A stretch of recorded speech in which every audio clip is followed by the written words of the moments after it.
Yo, Yeah, I it's said you gonna was go. going It's gonna first, go. man. You know, my man don't think you gonna go first though. He said it's like Oh, 8 other players he would Yeah. pick before you and shit.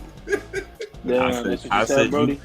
Hey, Can't stop, bitch, I'm a bad boy. You should know that any nigga get in the way of this, my brother's deployed. Fucking with us, you wish you could. Yeah, jump off that porch, I wish you would.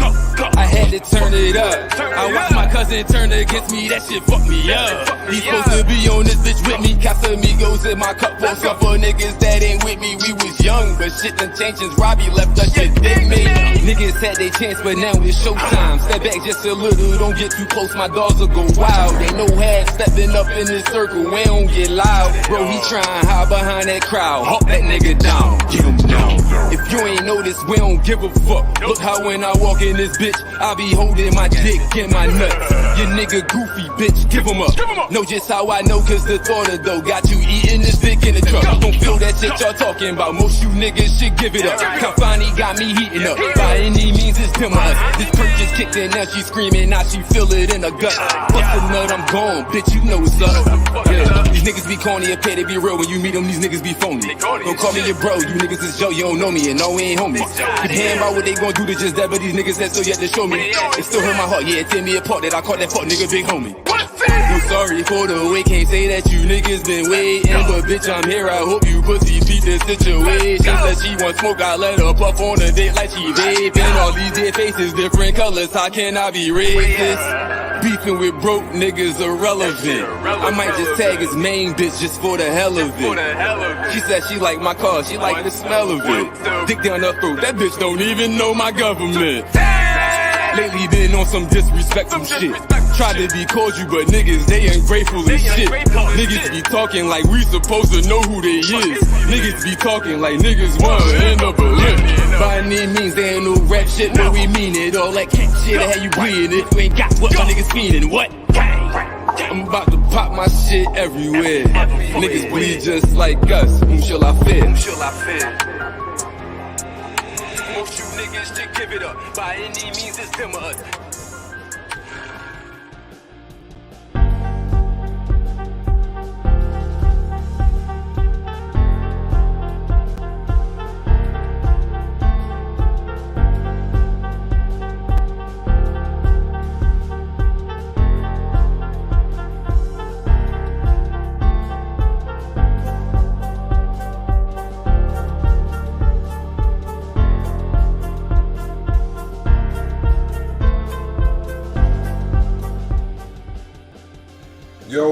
Yo, welcome to the Season 6 ESBL Draft. I am the host with the most. Look between my legs and you'll know why. Kanye Fresh, man. Got the gang in here with us. You know what I'm saying? Got the homie Mr. Sir Campbell. We got number 1 pick Norville in the building. Yo. We got the homie Spoiler. Shaq VD3, the spoiler. But look, before we got cut off, he was trying to say 8 other players, man. Like, who them players you named? the players I named, I ain't even worried. Let me go ahead. Let me go ahead and do my thing. So, no disrespect to Norva, cool dude, you know, but you gotta look at it. Hamilton had a beast game, man. I mean, dude showed out. You got what? McCall did this thing. Humphrey, sniper. Roman, sniper. What else we got here? Ingram, somebody that he was on the team with, deadly from the mid range, man. Escobar, somebody deadly. Ali, Iverson, Delano, Lima. So wait, you saying? Hold on. You saying that those players are players that probably will get picked before my man here? I feel so. I really do. Man, and I counted that. Okay, go ahead. You got a rebuttal? Go ahead, I'm Norville. tell you why. A couple names. I have no problem with them going before me. Like Lima, you mentioned certain people, which was showed they're definitely capable of going before me, which is cool. But I want you to see the difference with me and them. And the numbers I average. For example, you talked about Hannibal. You talked about people that played with passing point guards. You playing with Vinny Vega and them, they giving you the ball. You playing with DJ loving them. What do? They give Ty Weary and Lima the ball every single time. I'm playing with Ty Pong. I'm playing with Bimbo Ingram. You got to keep that. You know what I'm saying? You got to keep that in your memory. And I was still shooting a good percentage from the 3-point line. That last game, I had like 20 points. Freddie Humphreys had 26, but he shot 9 for 17. Okay. I did what I was supposed to do. I mean, just to, he's saying a lot. Okay. I'm not gonna lie. He was one of my super picks for this whole draft. Let's throw out the numbers then. Let's go with my name before you. Humphreys was somebody I had going before you. All right. Yes. Now look at you. You average 16 points per game, 0.4 rebounds, 3.6 defensive. 2.4 assists. Great. But then you look at somebody like Humphreys, 21 points per game, 2.6 on the rebound, 2.8 on the assist.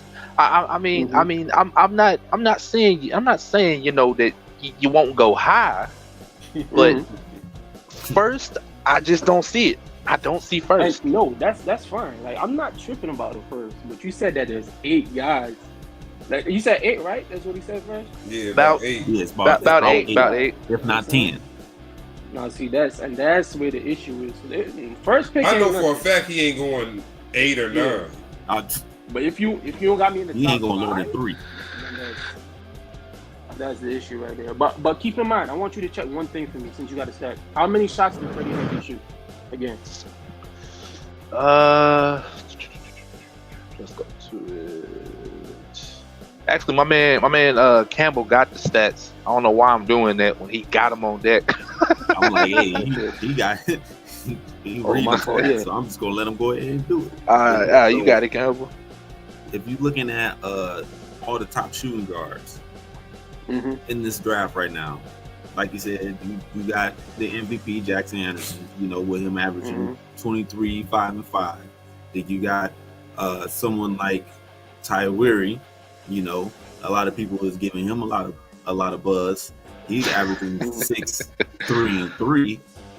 But like he said, you got Freddie Humphreys, which is one of the main shooting guards that he mentioned that should go higher than you, and he averaged 21, 2, 2, and he led Arizona to a championship in the ECBA. No, he definitely did.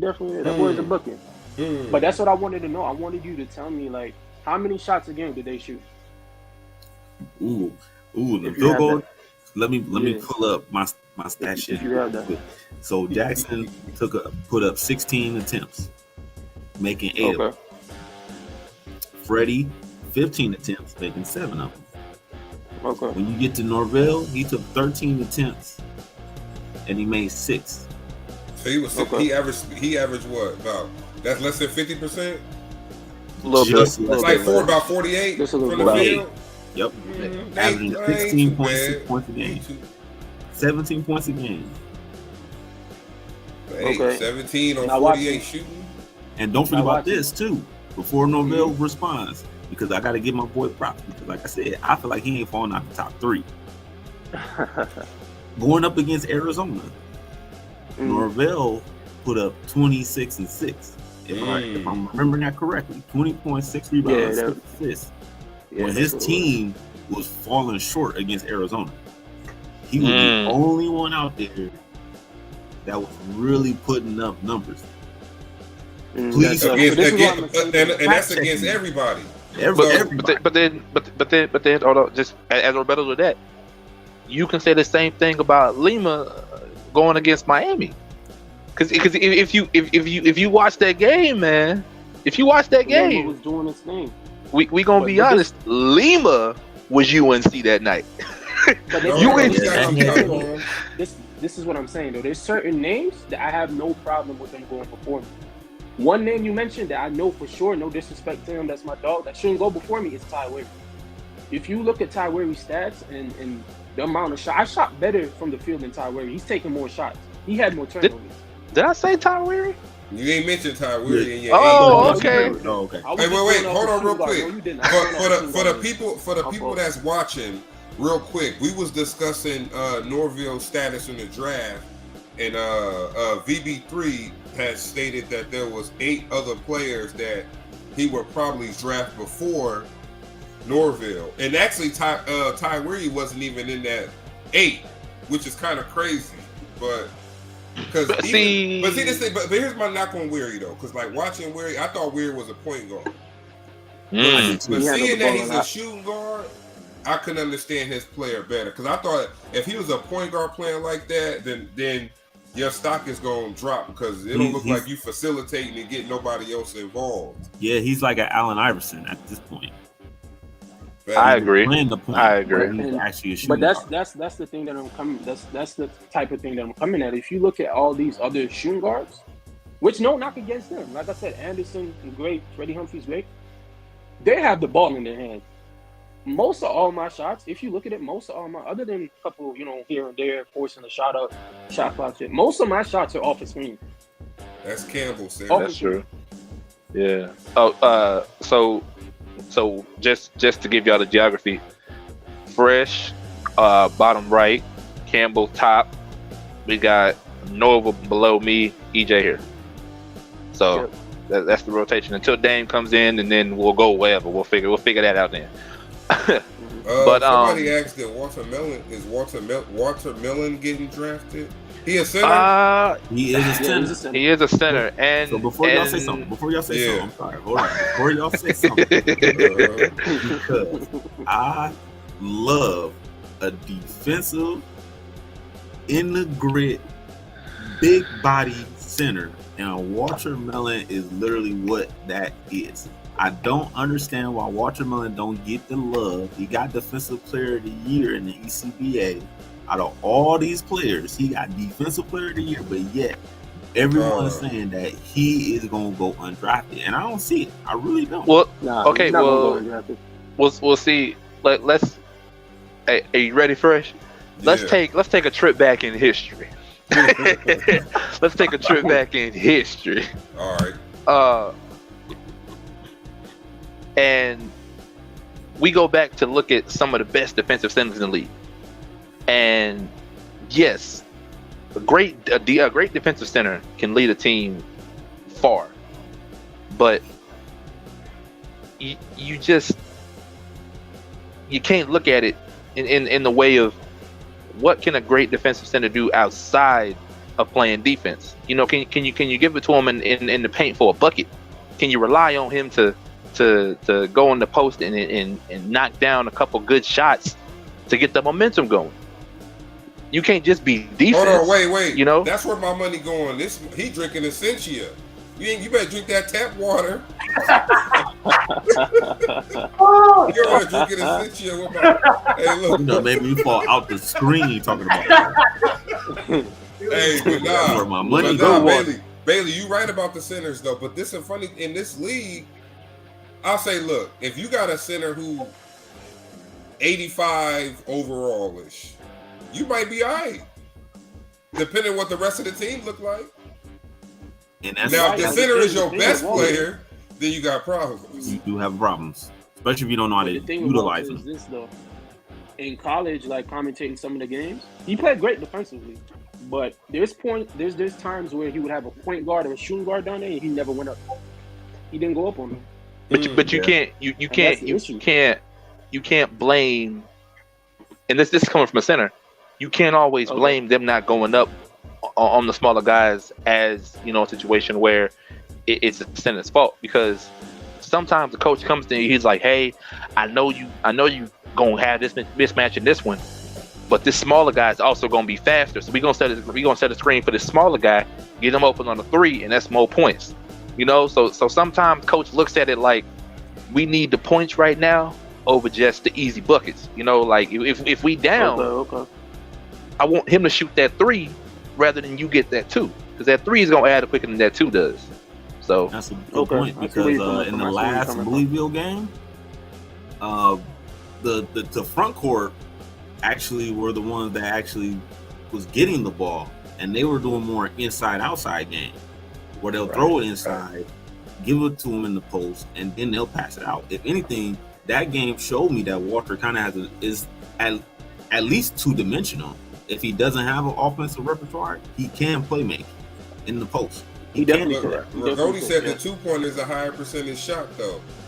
So do you want to shoot the lower percentage 3? Do you need the 3 to win the game, or are you down by 1 point? If you're down by 1 point, are you going to your center, who you know is good, or are you going to still want one of your shooters to shoot that ball? I definitely would give it to my center. Yeah, especially with the way this game is, they be having some crazy rotations where the shooting guard, point guard be on the center in the paint. Yep. And it'd be almost at like clutch time is when a lot of times them switches end up happening. That's a fact. But yeah, so I feel like, I do think it might be a run of centers in this draft. Like I believe Jackie. Look, I even like the center from Temple. I mean, he looked like he played. Was that the Shi Lee or whatever? I believe so. Let me pull my Yushan Line. I mean, he is aggressive. Yeah. He's very aggressive when he gets the ball. It's like, but I do think that's a good center. I don't know if he's gonna go top 10, but I definitely think he'll probably be out of the first. I don't see top 10. I think early second round, maybe middle. Definitely second round. I agree with second round. And the one from who y'all favorite centers though? Yeah, I want to see that in the comments. I want to see who the favorite centers are, because that's where you can find your dark horse or your sleeper picks. I like the one from Texas. I think he was balling. Thompson. Who's Texas center? Tariq Thompson. Yeah, I like him. And then there was one I watched last. Maybe no. Who's Arizona center? Oh, Fat Ming. Yeah. He's I believe he's 7'3", I believe. You go best centers, and I'm stuck between two because I commentated both of these games. I did go back and watch a lot of them, but I commentated these two games, and Zeke Dawson showed out. They didn't make it, but Zeke Dawson definitely showed out. Virginia, right? Yeah, Virginia, and then I like Lahim James. Lahim James did his thing. You putting up some real good centers right now. That's why it's gonna be tough for these GMs and these investors, because you really you got to make the right choice, and that's one reason why I traded my first, because I was like, I could go with a proven person, or I could. And look, and sometimes as an investor, man, you got to make that move, because look, we didn't make we missed the playoffs. So now you thinking like, damn, I don't want to miss it again. Do I want to bring in a new player on the team, or do I want to try and go with a proven commodity, which is why we went after Ragoni. We've seen Ragoni's work. Not a selfish player. I don't know if others think the same way, but I feel like he's not a selfish point guard. Because we do have some selfish point guards in the ESPN. We ain't gonna name no names. So what about? That was the reason. What about Ruben Kane? No. Oh yeah, I like Kane too. I like Ruben Kane. The chat's saying Chill Walton. How was Chill? I didn't catch a lot of Chill Walton. Actually, in the first 2-3 games, Chill Walton was really considered the best. A big man, right? If I'm remembering that correctly. From Miami, right? From Miami. Yeah, from Miami. Yep. He was considered the best, and that's that goes right back to that Miami team. That team was stacked. Team was so you can't really hold nothing against the players, because they was on the team with all the players in a way. So. And that's what I was trying to explain. We look at these players that are standing out, but we got to look at who they're playing with. You know what I mean? That's a fact. So shout out JT3. I see him in the chat. Shout out all y'all in the chat, man, for pulling up to the draft show. Let's go ahead and go down the list, see what I get. Shout out Jameer, Mikhail, Sarah, Lee, El Ragoni. Yeah, what else we got in here? Dribble guy, just a couple people we got in here. Edit Master, Anthony Younger, just to name a few. So, like I said, coming in here, I did have some questions for the investors. A couple questions for y'all guys. and I'm gonna go ahead and ask one of them now. The first PG getting drafted. Will it be Vega? Will it be Vega? No. Will Vega be the first PG off the list? No. Why not? And okay, so here it is. Because I really like Vega's game, like off rip. But it's gonna sound a little crazy. But I really, and some people say don't even go this way, but Jeff Vasquez, I kind of like Jeff Vasquez a little more better than Vega, but it depends on what you're looking for. Because for me, and you know how an offense I feel will be run, and I need a point guard that can facilitate before they can score.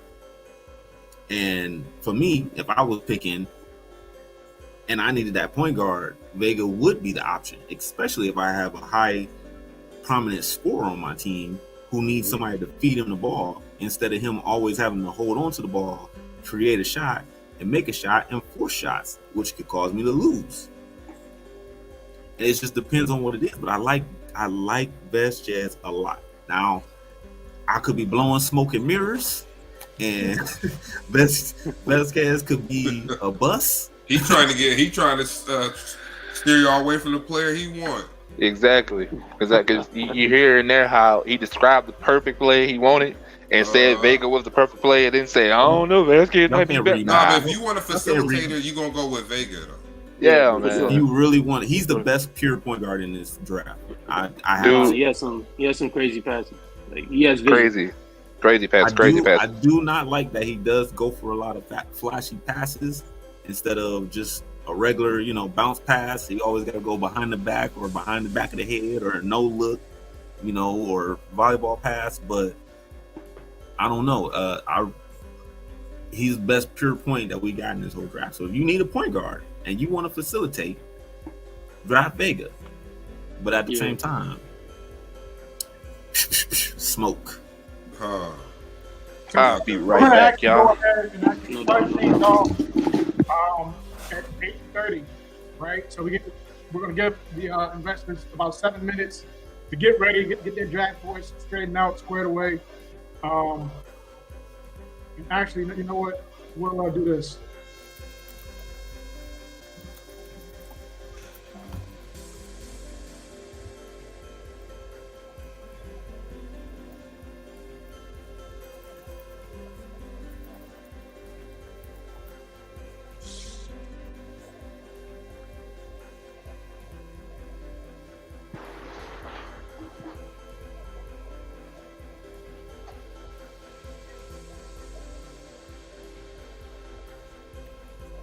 I come back, it's all quiet in here.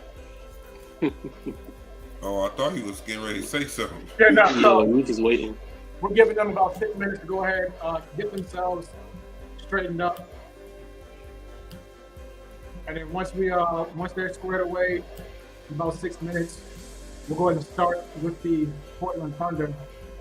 And they'll be on the clock. Is that pick in already?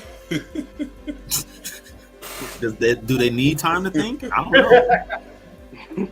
So while we waiting for that to go down, let's get into something that I definitely want to talk about because it's been wild.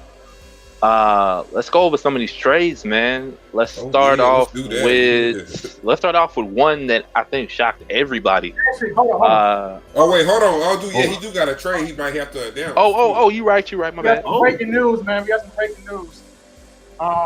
There was a trade that went through before we even went live, which is part of the reason why we were kind of stuck in limbo while we were getting ready. But the New York Empire have received power forward Anthony Younger, and the Memphis Warriors received center JJ Ivory. Ooh. Oh, wow. Okay. Go ahead, EJ. Write that down, player. Yeah, I got it. I mean, the pick number is 4 minutes per pick in round one, and then it'll be 2 minutes in round two. Start off with the first trade of yesterday, actually. Yesterday. Yeah. All right. We got Sting receiving Anthony Jackson and the Blackbirds getting Amari Younger. Let's go. Go ahead. Let's start off with you. We gonna go off. We'll start with you, Campbell. Looking at this trade, Sting had Amari last season, didn't go too well for him. They got Anthony Jackson, someone who they feel like is a better facilitator, more of the scoring role. Also, who do you think won that trade?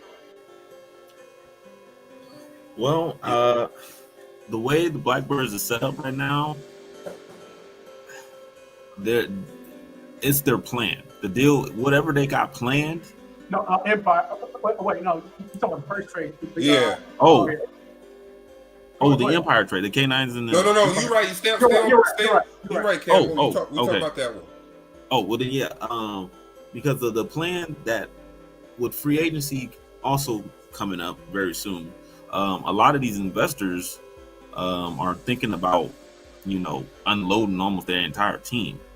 So with that switch, you almost have to give both teams just an average C, because who are they planning to get to fit the role that fit with the player that they get? That's the key.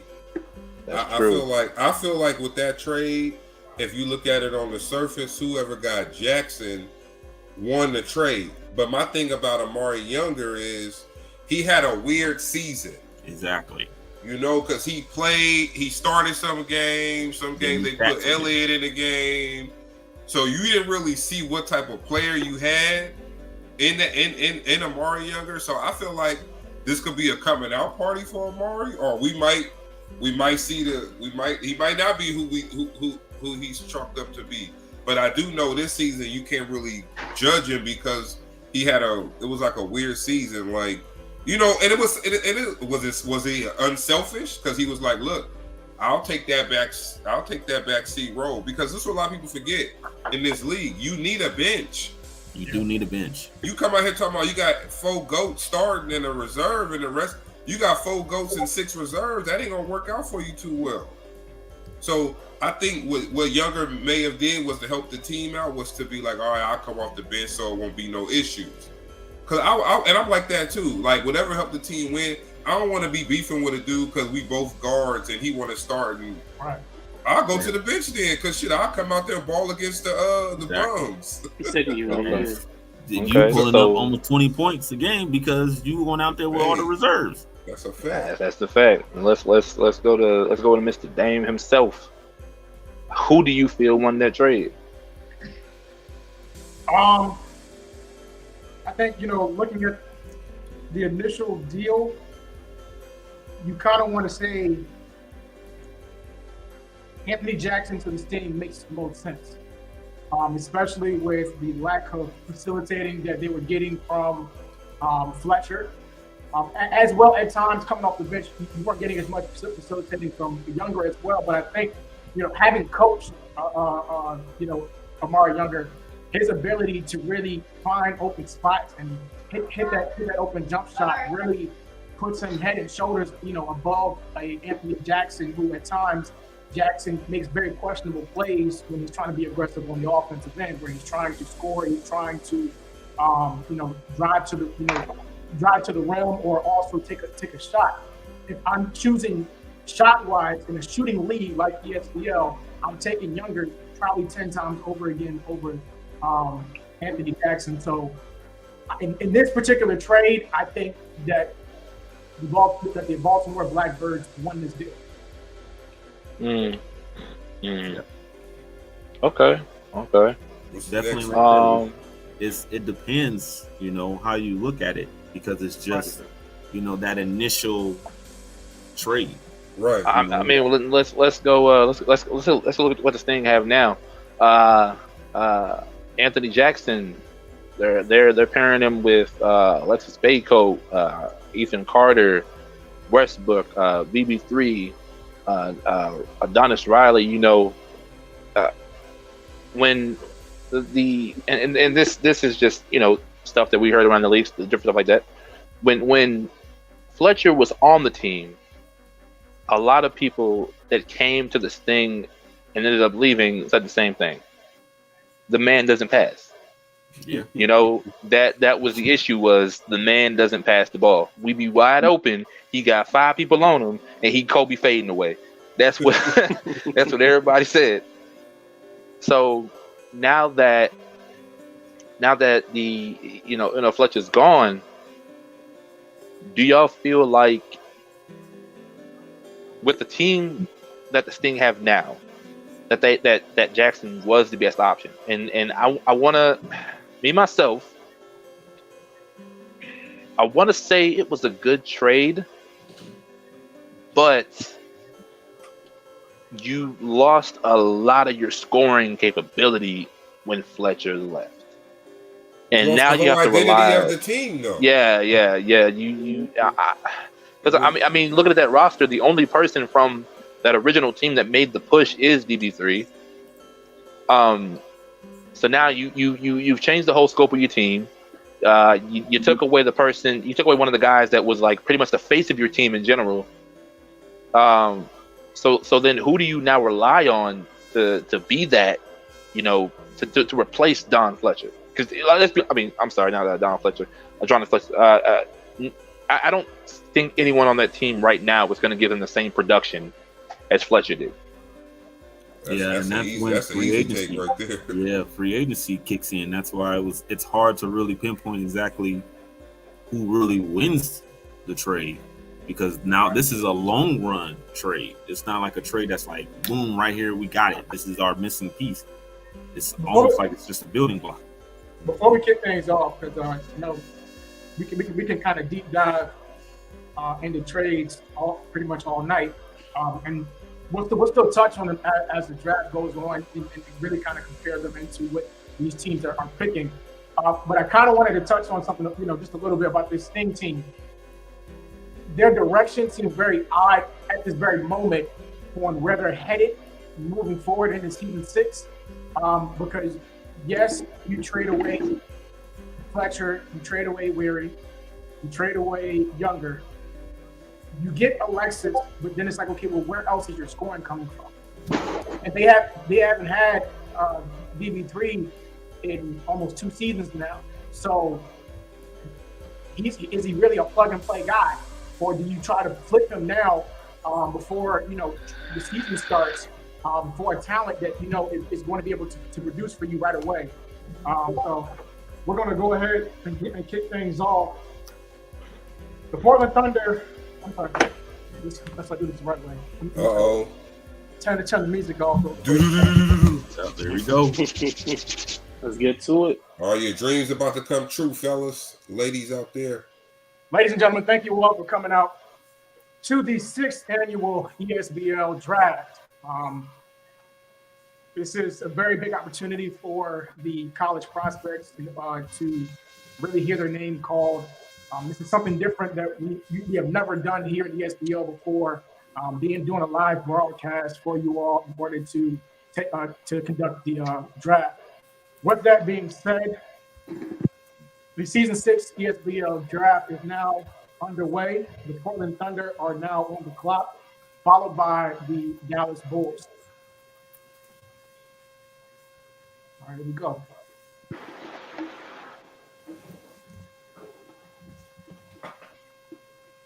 So we can delve back into what Dane was saying.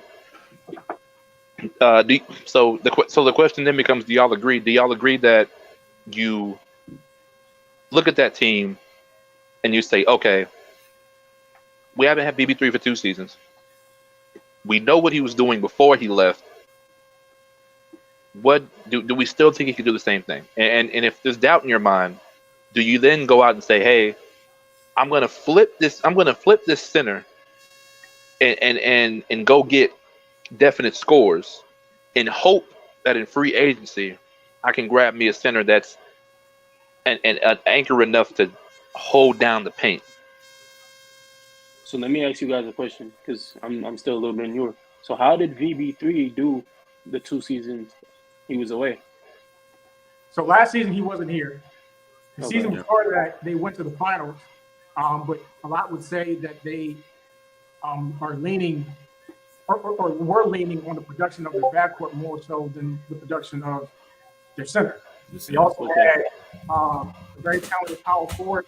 Their small forward was iffy, but I will admit when it was time to show up, BB3 showed up all the way up until the finals. So, okay.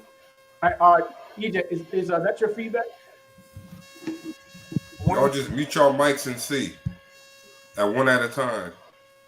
I'm about to mute. Hold on. Where your music? There we go. It was your music file? Oh, it went away for a minute. There we go. Tommy, is you. It is me? Okay. Hold on. Just wait, mute real quick, Tommy. Oh, yep. Yeah. You got a little bit of feedback. Dom Hardaway in the building. What's going on, man? Just when you if you ain't talking, mute. So the pick is actually in. What up, Dime? Okay.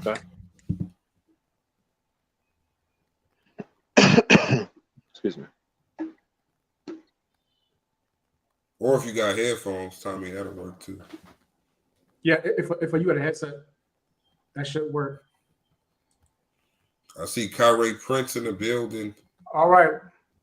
So the pick is in. With the first pick of the ESBL Season 6 draft, the Portland Thunder select shooting guard Esbl Norville. Ooh. Hey.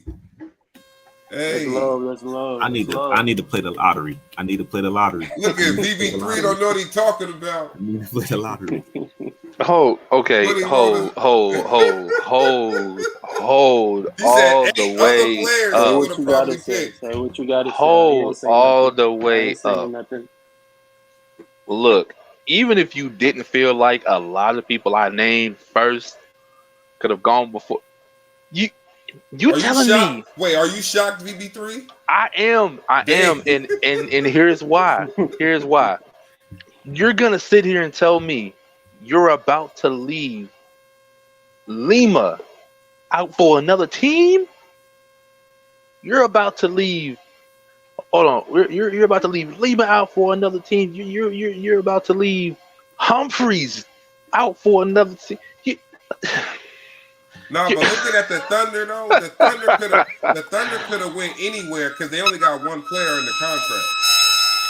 That's another thing. Ooh. Ooh, that was rough. You good? Yeah. Hey, Tommy. All right. Your feedback got way louder. There you go. I fix it. Yeah. Yeah, Okay. I was saying, the Thunder could have went anywhere. They only had one player under contract, so I do think. Damn, hold on. Feedback. Did it come back again? Is it me? I don't know. Hold on. Yo. It might have been me that time. Hold on for a second. Let me try something. It could be in my microphone.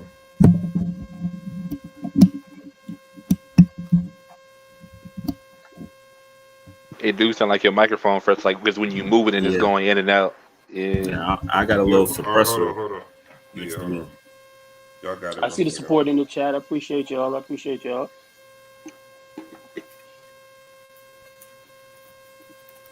Okay, hold on. Sarah, they picked Norville first. I'm sorry. I don't even know what. I don't even want to get that. I'm not gonna do it. Because if y'all are in the YouTube chat and y'all just saw what I just saw, y'all already know how I feel about it. That's all I'm gonna say. While you still collecting yourself, I'm gonna go out on a limb and say, congratulations, Norvell. I definitely believe that you should have went number one.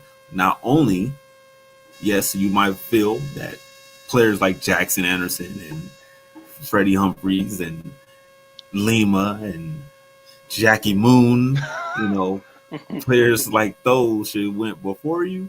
But to me, Norvell has high reward and low risk.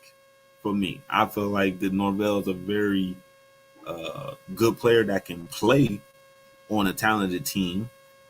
And the fact that they only have 2 players on the Thunder, you already know that when he was in Miami, he know how to play with talented players. So he can fit in any type of player that the Thunder would need. They might get a high scoring player, but guess what? They know what Norvell gonna be able to do. He can complement that high scoring player. Okay, all right. Even if he is the franchise. I agree. Dallas is calling. Hold on. Uh-oh. I gotta do my quick look left and right because when Dallas is calling, that mean we might have a trade afoot. We might have a trade. All right. We got you. The pick is in with the second overall pick in the Season 6 ESBL draft. The Dallas Bulls select center Shaquille O'Sender out of UCLA.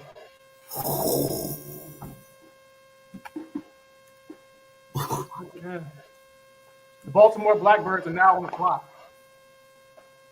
Oh, we can't hear you. You're on mute on. Fresh, I think you're muted. Yeah. Still mute. Still muted, bro. Well, while he's still trying to, get his mic working again, I gotta say this was probably my little surprise. I did not expect center to go number 2. But I mean, the Dallas Bulls are ESBL champions, and they got the second pick. So at this point, I believe. What about now? Correctly, Tank. Oh, there you go, Fresh. You're good now. Perfect. They had Tank as a starting center, and he retired, if I remember that correctly. Hey, if they can make it with Tank, they can make it with anybody. What was the numbers on Cinder this for his last college season? Well, the numbers that Cinder had. Yeah. Let me pull that up. Let me get out of my. And just in case nobody hear me, I'm gonna say it louder for the people in the back. If Dallas can make it with Tank, they can make it with anybody.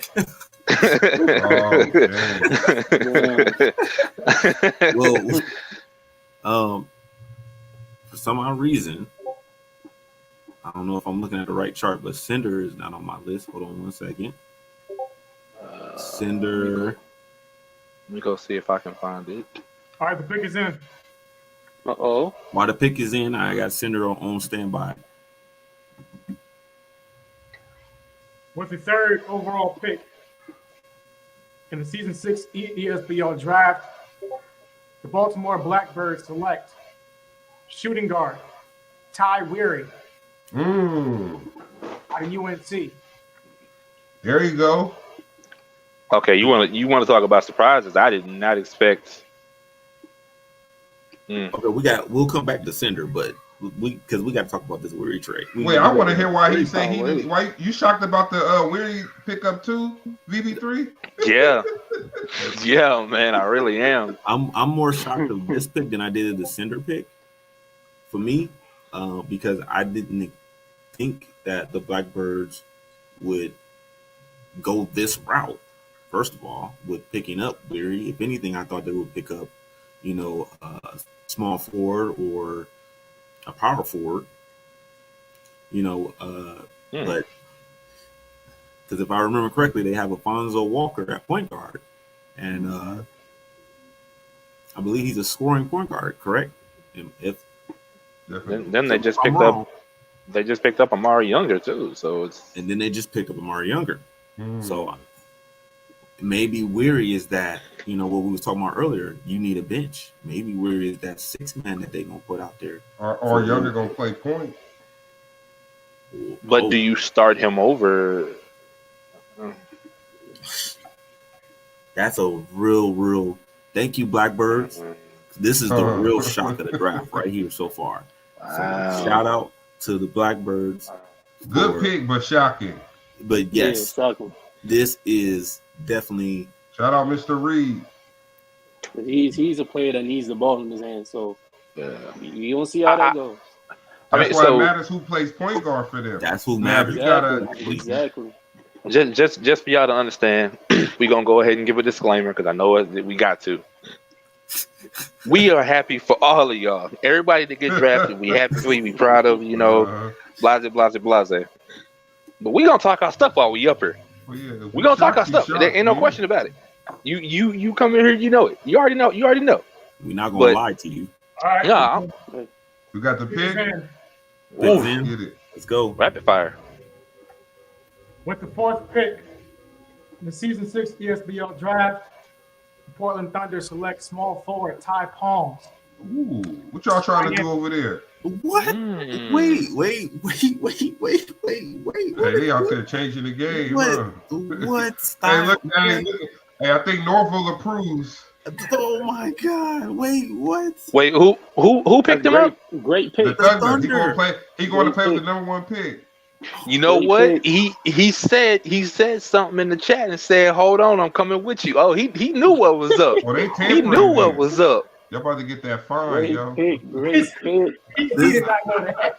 He didn't know that. He didn't know that. There's no way he knew That's that. some insider trade.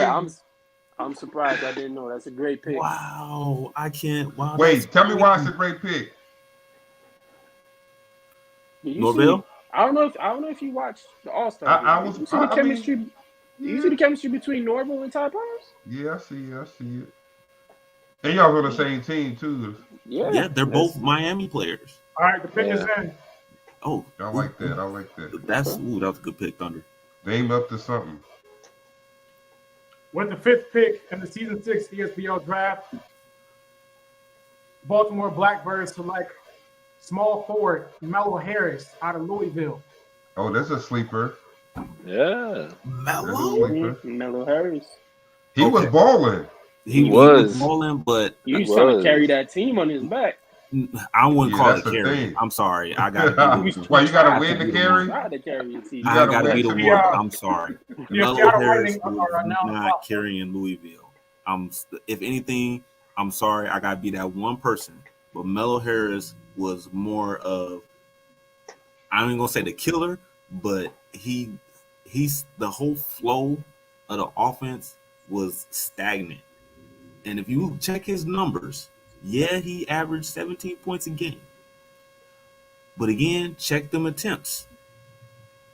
He did take a lot of shots. You're not lying. He shoots on average. He said 16, first 17 small forward shots. off the board. No, that was Ty Palms, the pick before Harris. If y'all need to keep track of the draft, click on that link that was posted. Hold on. Who is this? This is Seattle calling. Uh-oh. Yo. Oh. Hold on, man. Yeah. All right, go ahead. One moment on that thought. I'm gonna spill myself. All right. Let you know. Oh man, he made the face. He made the face like, if that's what you want to do, I'm gonna let you do it. Type face. Exactly. Exactly. I was just about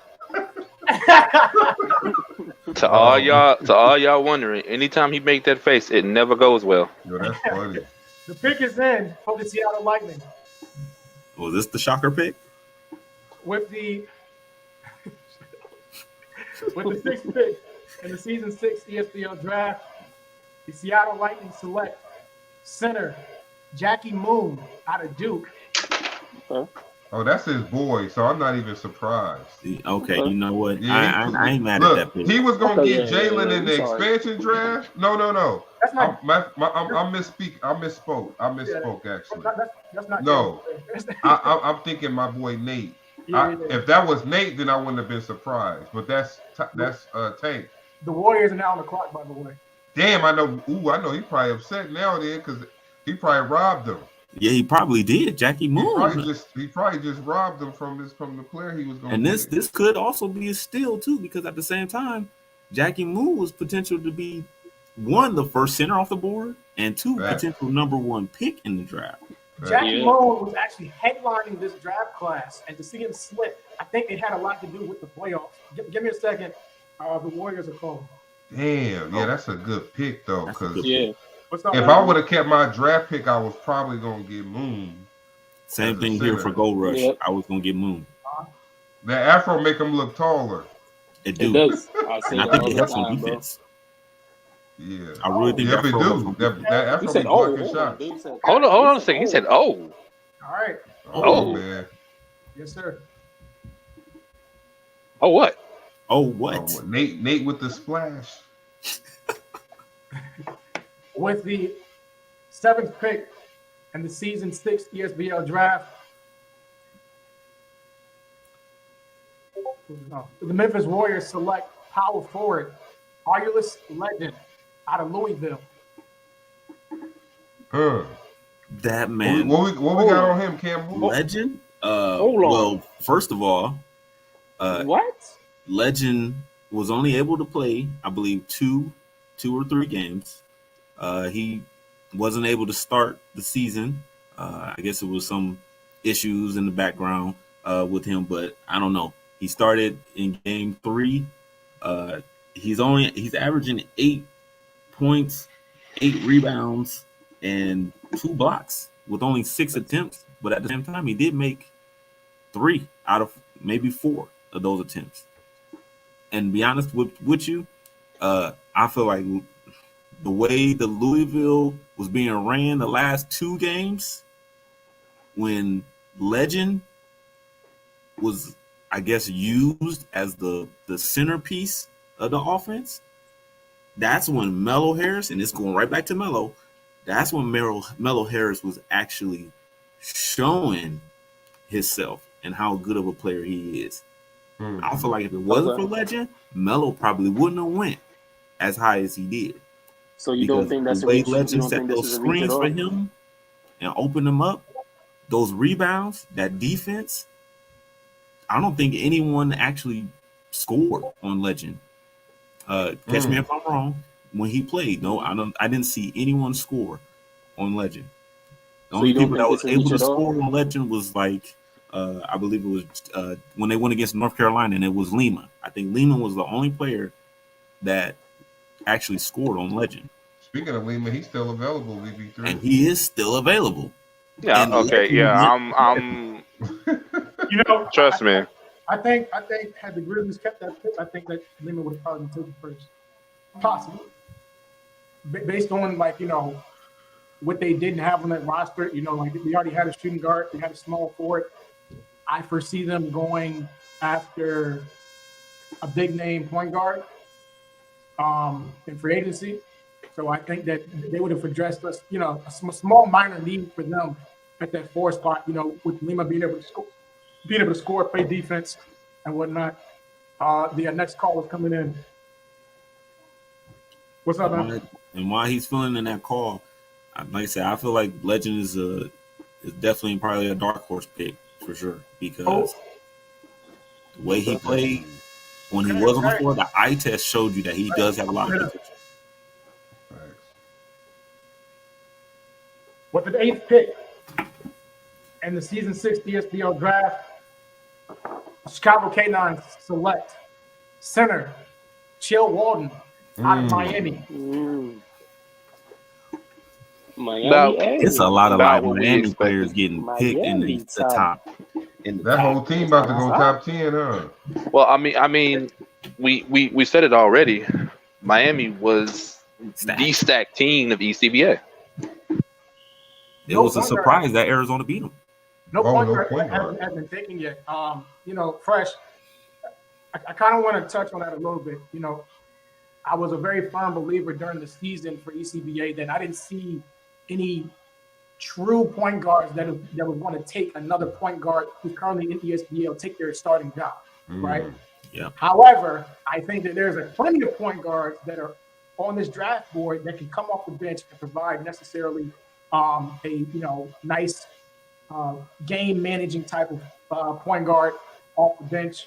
But I didn't foresee any of them starting unless they get a secondary position and potentially play that 2 spot. Yeah. True. Looking around, who need point guards? Archibald. I mean, well, I don't know about what team need point guards, but you got players like Archibald Thomas. You got players like Vega. Then you got Jeff Vasquez. That's All right, hold on. I'm just naming 3. Hello? And why that pick is coming teams that need point guards. Philly, it looks like. Denver. Oh yeah, I forgot Rob Ivory. All right. See, that's another thing. That free agency class is bananas. All right, the pick is in. With the 9th pick in the season 6 ESBL draft, the Indiana Goats select power forward Atlas Lima out of UNC. There you go. He went quite a bit lower than I thought he was gonna go. Like he went a lot lower than I thought he was gonna go. Yeah, same here. And what you saying that too, I feel like because the Thunder threw the wrench in the socket, I guess if you want to call that, with Norvell going number 1, I think maybe that made everyone deter from picking Lima. Because if the Thunder didn't pick him number 1, the next pick, the Bulls are probably like, well, we don't need him, so why are we picking him? Then you go into the 3rd pick, and then it's like, okay, but the Thunder didn't pick him. I feel like we don't need him either. And then it just slowly falling. But fall out of the top 10. That's not a good, and that's not a good mentality to me.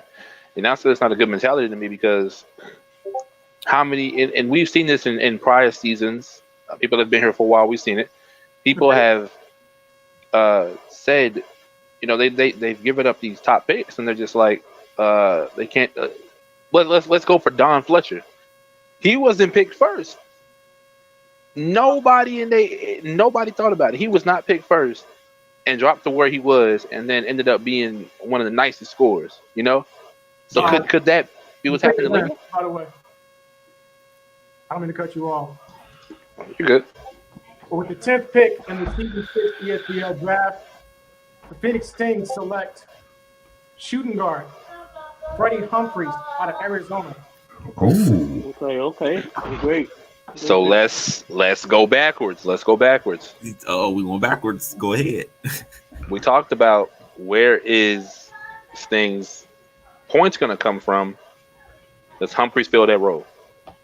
Well, Humphreys, to me, right away, he's their 6th man.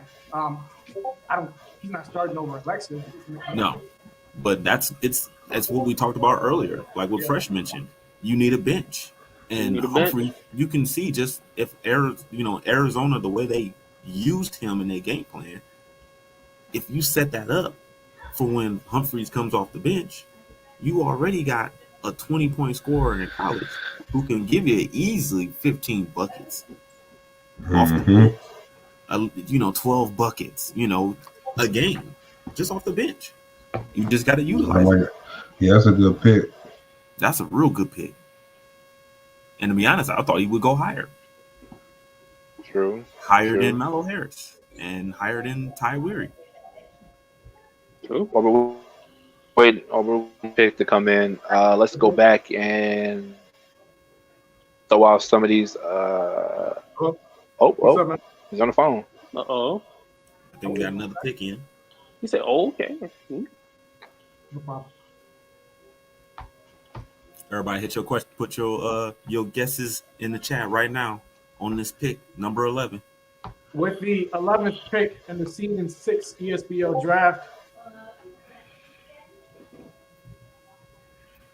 the Seattle Lightning select point guard Jeff Vasquez. And my boy is finally off the board. Dang, they went with him over Vega. Yeah, Vega. That's crazy. Well, maybe they listen to Sir Campbell. Maybe that's what it is. Or Sir Campbell really wants Vegas, so he just threw a little salt out on a trail. It could be that. Gold Rush only got 2nd round picks. That's true. Papa? Did you guys have a point guard going this high though on your draft board? Well, I mean, you went under top 10, so Not really. I mean, I think he fell right where I thought that the point guards were going to fall. Yeah, I agree. And I think that he's in a pretty good spot, and he's also over there, if I'm not mistaken, with his guy Jackie Moon. So Oh yeah, it's a good point. That is actually a good point. It might be why they drafted him. Could be. It's true. So while we waiting on his next pick, let's go ahead and jump back into a trade or two. Let's go for the second trade. Grizzlies receive Bill Wallace, and Thunder get the number 1 overall pick for this draft, which they picked Norville. Looking at it now, do you think that it was a good idea for the Grizzlies to give up that pick for Bill Wallace? For me. So wait, so basically, is this Bill Wallace for Norville? Basically. Which pick? The first trade pick that y'all. I don't know, man. Like I said, it all depends. Like Wallace is good, but I'm like this. Like I said, they don't have no player. So yes. Does Wallace need another? Does Wallace need good players to get him the ball? Right. And with the expansion draft, with that happening, that that opened up the shooting guard spot for the Thunder, which might also be why they went towards Norville, because like I said, Norville has high potential. And the pick is in with the 12th pick in the ESBL season 6 draft. The Chicago K9s select point guard Vinny Vega out of Arizona. Oh, there you go. Okay. There's Vega. See, there's no way Vega was getting out of the first round. There's no way Vega can get out. Yeah, he did go lower than I expected. That's the second time someone's gone a lot lower than I expected. Or he would go to Seattle, to be honest with you, but I didn't see him going to, because I mean, like I said, when you look at time out. Sorry, who is Jackie Moon's player? Nobody. It's just a fella. So who is Vasquez's player? Jalen. Tank already got Jalen. Don't he? How? He just said something about he got both his players. No, he doesn't. Jalen Vasquez. Jalen got an expansion draft to Mikey. Yeah. Correct. Tank is off. Yeah. All right, hold on. Let me tell Tank he off. But to go back to the team that needed point guards, Philly, a team that needed a PG. Denver was a team that needs a PG. Blackbirds are good. Maybe the Riots, need a PG. It's kind of iffy on that. Empire, I mean, but with need a PG.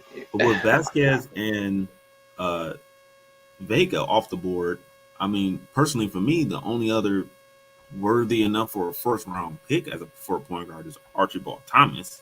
I mean, unless you guys have any other point guards you feel is worthy of, using that first round pick on DJ Love. DJ Love. I ain't gonna touch that one. I'm not gonna touch it. Oh, Leprechauns need a. Dame, how you feel? You think DJ Love need to get picks next? Yo, you know who I was looking at, and I thought he may fall, or he may not. He may be undrafted free agent, but the point guard for Temple, Tribble. I felt like he was very aggressive, like his shot IQ needed to be up, because I was watching some of those games and I was like, what is this guy doing? He takes a lot of tough shots. Take a lot of tough ones. A lot of tough shots. So I was like, as a point guard, you're going to turn a lot of investors away if that's how you play. That man said, 4 people in the lane, no problem. I'm driving that. Not care. Did not care. Going to get injured one of those games, to be honest with you. Bruh. Not gonna lie. But I mean, like I said, you gotta be careful. After Archibald Thomas, I don't know if anybody else is worth using a first round pick at least on a point guard. At this point, you need to just go best available. Is the first. Actually, Actually, somebody that a big sleeper, Briscoe.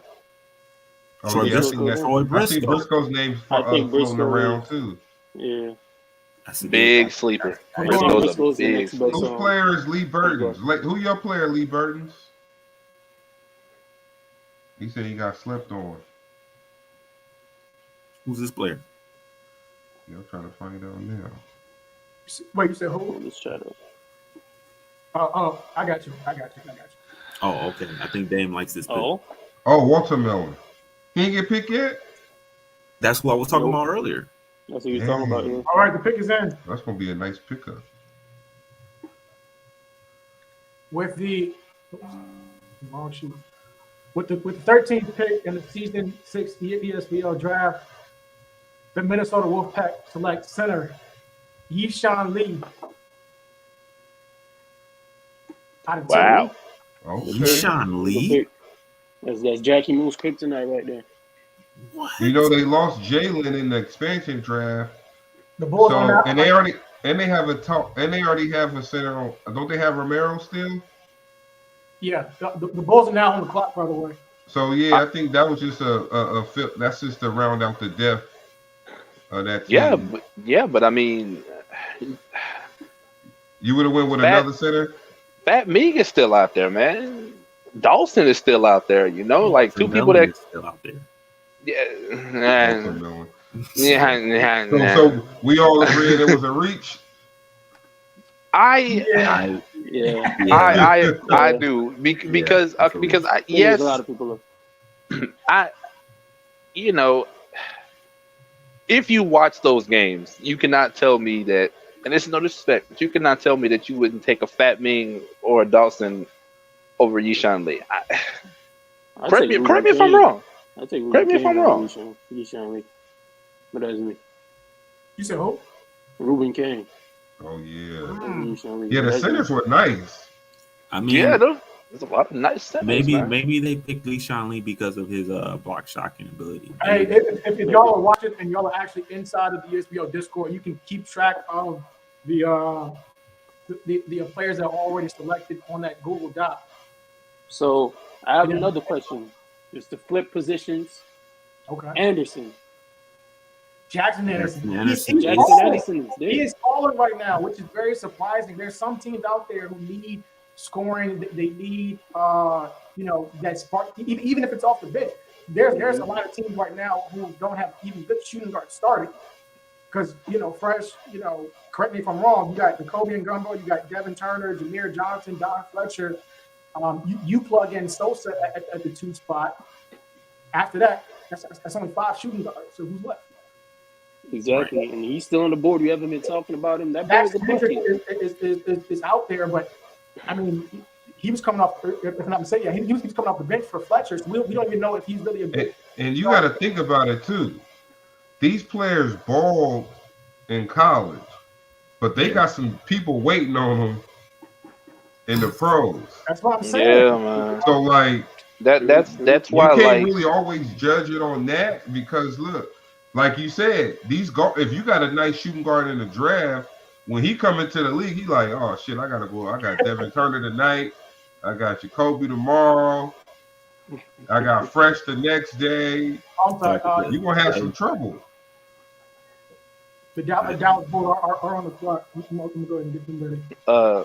I mean, but that can be said for any position, if you think about it. Like these centers. We talking about these centers, and a lot of them are great. A lot of them are, really dope centers. But then you look at it, you come in, you like, bruh, I gotta go against Chris, bruh. Yeah, like I got Chris. I got. I mean, like UB3 ain't played in 2 seasons, but if you watch his old games, you're like, man, I gotta go against.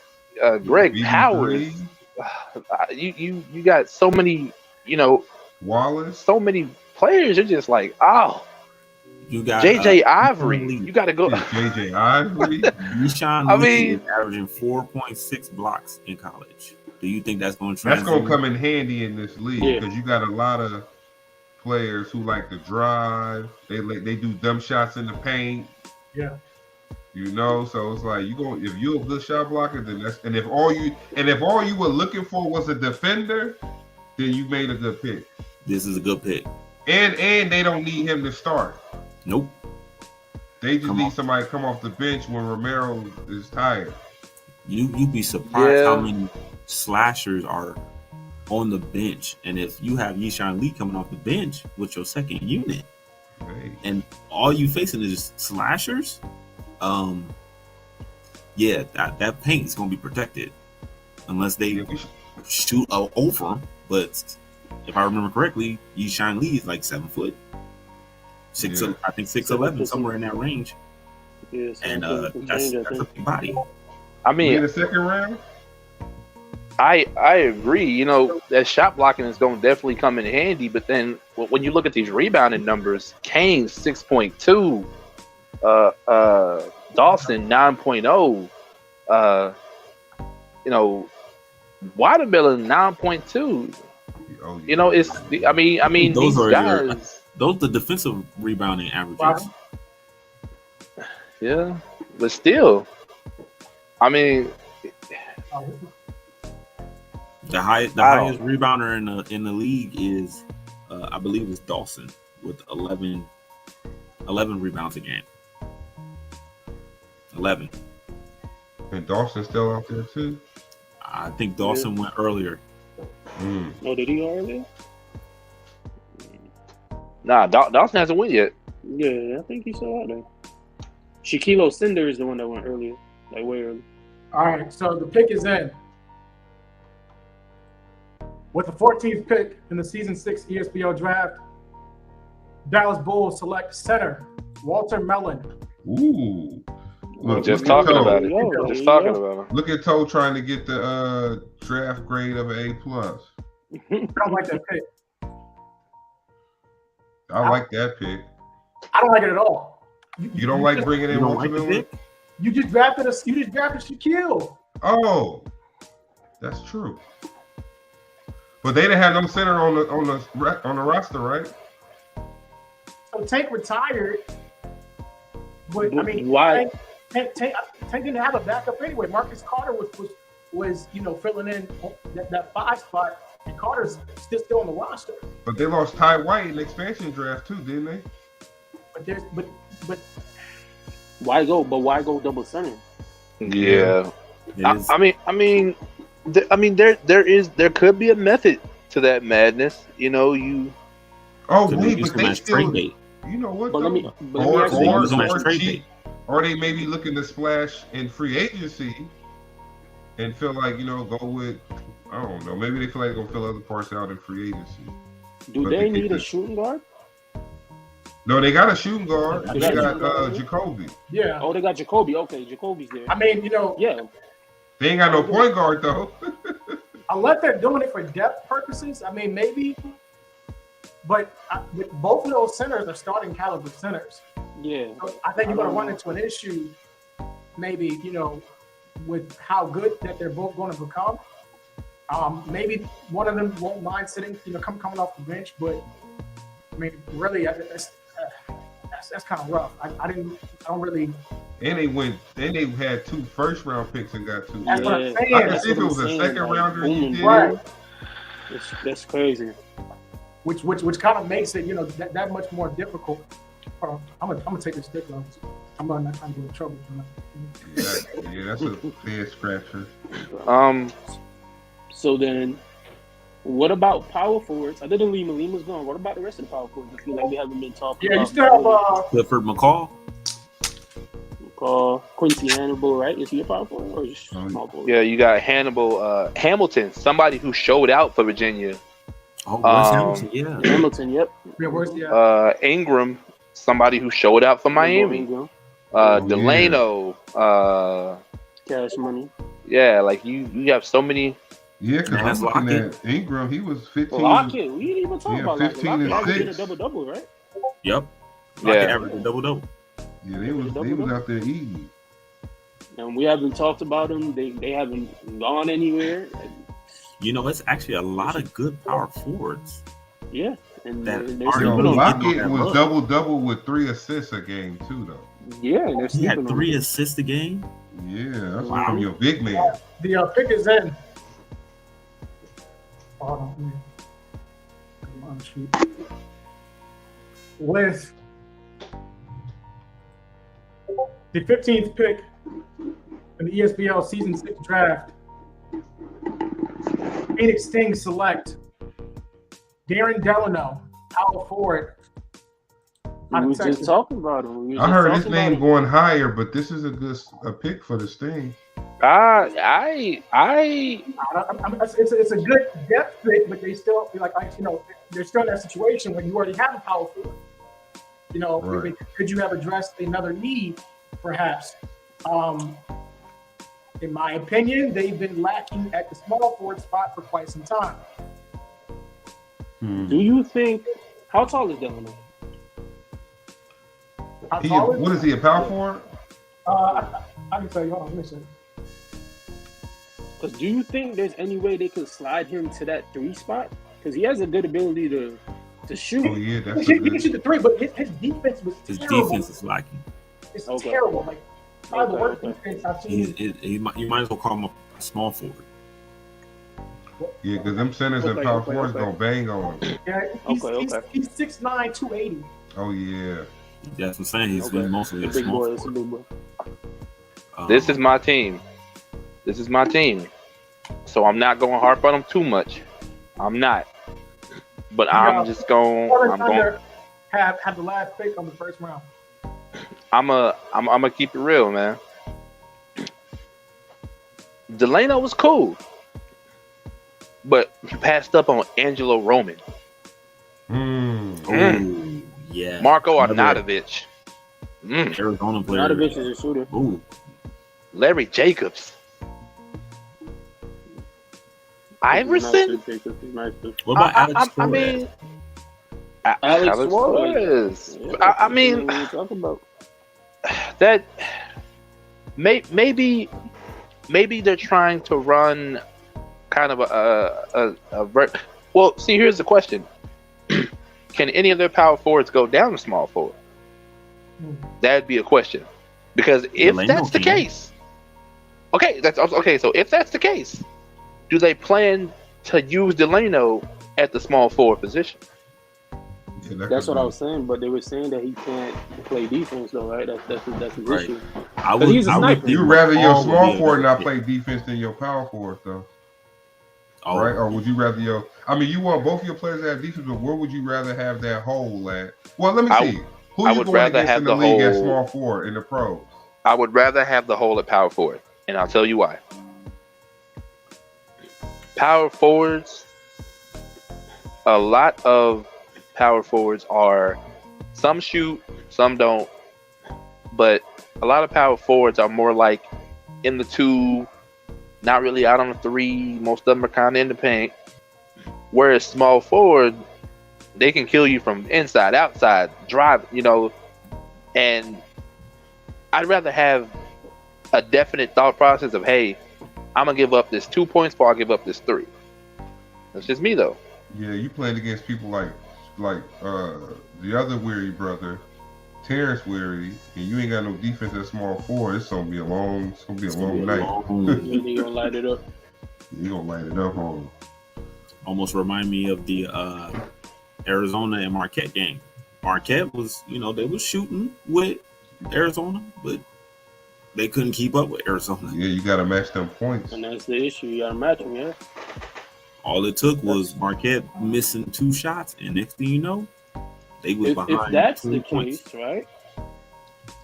If they wanted a power forward that could do both, what was Hamilton shooting? Do you guys have that? Well, how was Hamilton shooting from the field or from the 3?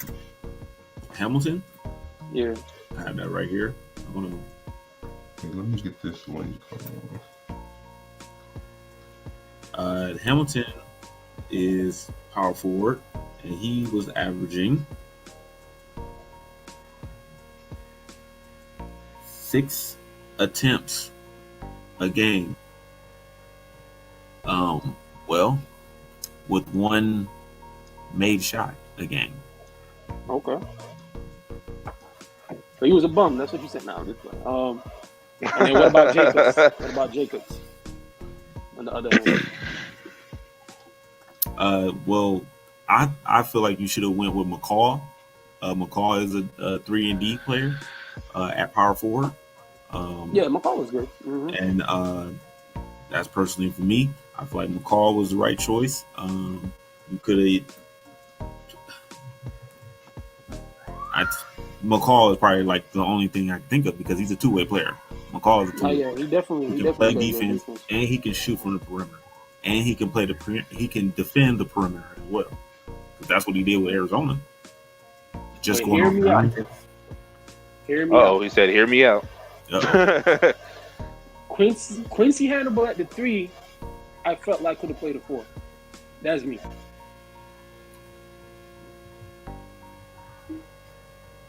Because he was down there, and when I was commentating with Dame will tell you, he was down there and he was stopping he was stopping centers down low, he was stopping power forwards down low, and he was still coming in the offense and hitting the shots. That's a valid point. Got Sosa in the building. Gobi's eye in the building. Shout out y'all coming in there. Oh, and just for everyone to be aware, for those who don't know, I'm Sir Campbell. A lot of y'all gonna know me in Discord as Tommy Campbell. You have Norvell, throw your hands. Yep. Fresh right here. And then finally, obviously you know Dame. And then right next to Dame is 3B. I always get my acronyms wrong. VB1. Well, 3B1. Actually, so if we're going down the timeline, I'm VB2. Okay. But my player's name is VB3. Okay. That's my baby. Your real name is you the second? Yeah. You the second. Okay. The pick is in. With the 16th and final pick of the first round, the Portland Thunder select shooting guard Barack Odrama out of Temple. Hey, that boy's smart. That boy's smart right there, though. Hey. We ain't gonna talk about how he went so low. Like, we just gonna skip over that right there. But see, I'm gonna let y'all look. But this the thing about, and I watched Barack play. I watched him play, but this the thing. I really think that's a sleeper pick. Only because this is the thing. That player, that's my player for one. Also, what you saw there is probably not what you're gonna see in the pros. You feel me? Like, I don't think that team was centered around that player. Like I was talking about, Tribble took a lot of shots. Even the center took a lot of shots. If you look at Barack averaged 11 points, but he also averaged 4 assists. And I used to make my players high pass to open man because I don't really care about scoring when I make my players. So it's like I do get them. I do have their scoring stats up, but I try to like make them passers as well. Right. 5 rebounds, 5 assists, and then he was averaging 12 points a game. Well, 11 points a game. So it's not a bad pickup. I do think I was hoping he didn't get drafted so I could sneak and put him on my team myself. I was like, yo, I ain't bring him up when nobody talk about players. I'm like, shit, I ain't gonna mention Barack Odrama because I want him, but nah. I feel like, yeah, that's and you know, at the 16th pick, is there any other shoe guards y'all would have went? If you were looking for shoe guard, would you anywhere else? Shooting guard? The only other person I could think of would be Jackson Anderson right now. Actually, yeah. Wait, is Baldwin off? Baldwin's off. He's not. Baldwin's still out there. Baldwin's still out there. It's quite a few players that have been slipping that we're going to touch on in a minute, but the pick is in for Baltimore. Starting the second round. Yeah, then the second round is now beginning with the 17th pick in the season 6 ESPL draft. The Baltimore Blackbirds select power forward Bimbo Ingram out of Miami. Good second round prospect because he fell too. Yep. I thought he was going to go to a couple of y'all. Yeah. He was starting five was going to be in the first round. To be honest with you, he was deadly. Off the mid ranges, man. Yeah, the mid ranges. He had a couple dunks here, highlight dunks in. Yeah, he was deadly off the mid ranges, man. Yes, sir. Yeah, he averaged 15 points. To go along with that, with 7 rebounds a game. And that's what I'm saying. That's so crazy. I averaged 15. Ty had like 12. He was averaging 15. He still had Chill Walton. Yep. That team. And Chill was averaging 16. Now, Quincy Hannibal, I have been saying this for quite some time. Quincy Hannibal and Muhammad Hashim have both been slipping at that small forward spot. And it has been very surprising. You look at, if you can pull up Hannibal's numbers for me and let me know what Hannibal was averaging and what Hashim was averaging, and why is it that with a very dire need at the small forward spot is two probably of the best small forwards in college, why are they falling so low? Now, we've seen something similar happen last season where Bill Wallace and Tommy Campbell both fell completely out of the first round, and both were top players in the season 5 draft class. So why is it that Hannibal and Hashim are falling out of round 1, or fell out of round 1 rather? Personally, for me, I feel like, and this just goes along with last season's draft with Tommy Campbell. Right. It's just it seemed like your prominent scorers with high potential, they slip, and nobody wants to talk about them. Nobody wants to reference them because they are begging everyone to skip over so they can fall into them. Because I can tell you, when the Dallas Bulls ended up drafting Tommy last season in the second round, everyone, once Tommy got drafted, everybody was like, wait, what? Tommy was on the board? Tommy was playing? Everybody was shocked. Yep.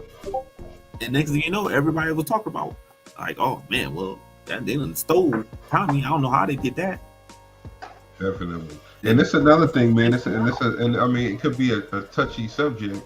When you doing these drafts, you know, we all know we have some filler players, and you got active live players. You know, and them fillers are stuck at whatever you draft them at. Yeah. Well, the pick is in for the Seattle Lightning. With the 18th pick and the season 6 ESPL draft, the Seattle Lightning select point guard Jerome Ali out of Texas. Oh yeah, I heard his name a lot. You forgot about Jerome Ali. Somebody that again I felt like his fall fell kind of low, considering their talent. But I totally forgot about him. Well, Jerome Ali from Texas, he was averaging 16 points a game with 4 rebounds and 6 assists, and he shot 6 for 13. Yeah, that is a great pickup. And it's probably some free agent point guards out there like, damn. Yeah. Well, now see, that's making things interesting as well. There's a lot of free agent point guards in this free agency that if they sign to either one of these teams, they're starting day one. All day. Now the Lightning have 2 point guards in Jeff Vasquez and in Jerome Ali, so it makes you wonder, 2 rookie point guards, that's going to be trouble. Like, you're going to have some growing pains. Right. You will. You're going to have some growing pains because these, like I said, them point guards you're going to face, like we keep saying, who you facing in the league at point guard as a rookie? Charlie Wright. Come on. It's a lot of point guards. Robert Ivory, Damon and Gumbo, Emmanuel Blackman, Dime Hardaway, Tony Ragoni. Ain't Trey Hardaway a point guard too? Trey Hardaway, point guard. That's right there. That's You got Blackman, who a free agent.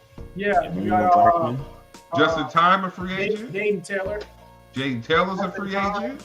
That's crazy. Devin Turner. Hey, JT3, real quick. You a free agent, bro. Breaking news. Devin Turner's actually going back to the point guard spot this season. What? That shit just be regular news. I seen him at point guard already. Yeah. That's regular news. He's going to be officially a point guard this season. He is officially playing the point guard spot for the Philadelphia Royals this season. Wow. See, this the thing, though. Do you want your point guard all in the video dancing and doing everything? Or do you want him facilitating the ball? You know what I mean? It's like we talked about earlier. It depends what you want. Right. How do you want to run your offense? Do you want a facilitator or you want someone that's just going to make a bucket? Every time you put the hand on the ball, you know they're going to make a bucket. It might not average 3 assists a game, but at least you're going to get, 18, 20 points from them. Empire, my fault. It's y'all. In the words of the late great Kobe Bryant, there ain't no I. Who? You know what? I thought we did, but I wasn't sure. Who? Where did the draft war? Y'all didn't trade it, I don't think. Who? I'm trying to think. Oh, hold that thought. Y'all bring up something real quick. Let me check. Y'all talk about something real quick. No, but like I was saying, as far as the Devin Turner return to PG, in the words of the late great Kobe Bryant, ain't no I in team, but there is an in me in that motherfucker. Well,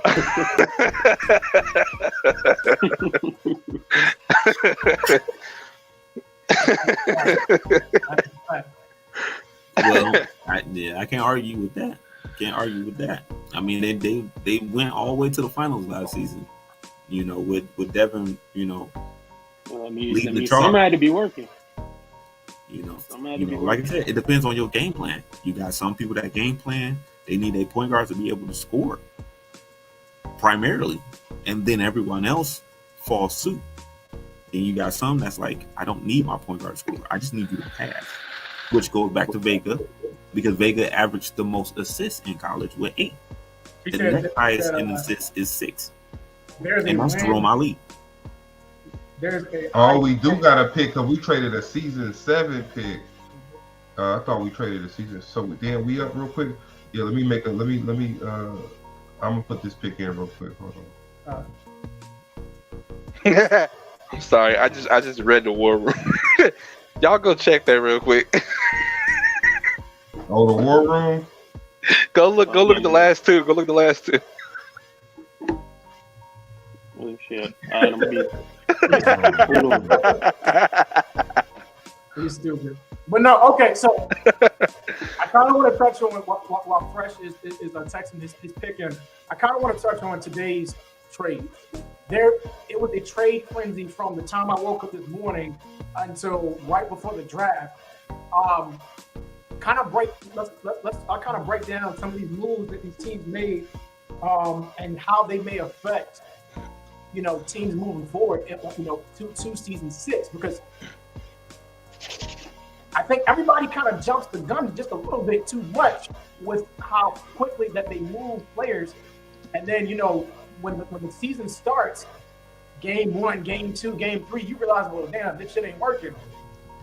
How can you move forward? Because the next thing that you're gonna be doing is calling my phone to put a trade in. Or, a player is going to be disgruntled because they're not, performing well, and then they're demanding a trade.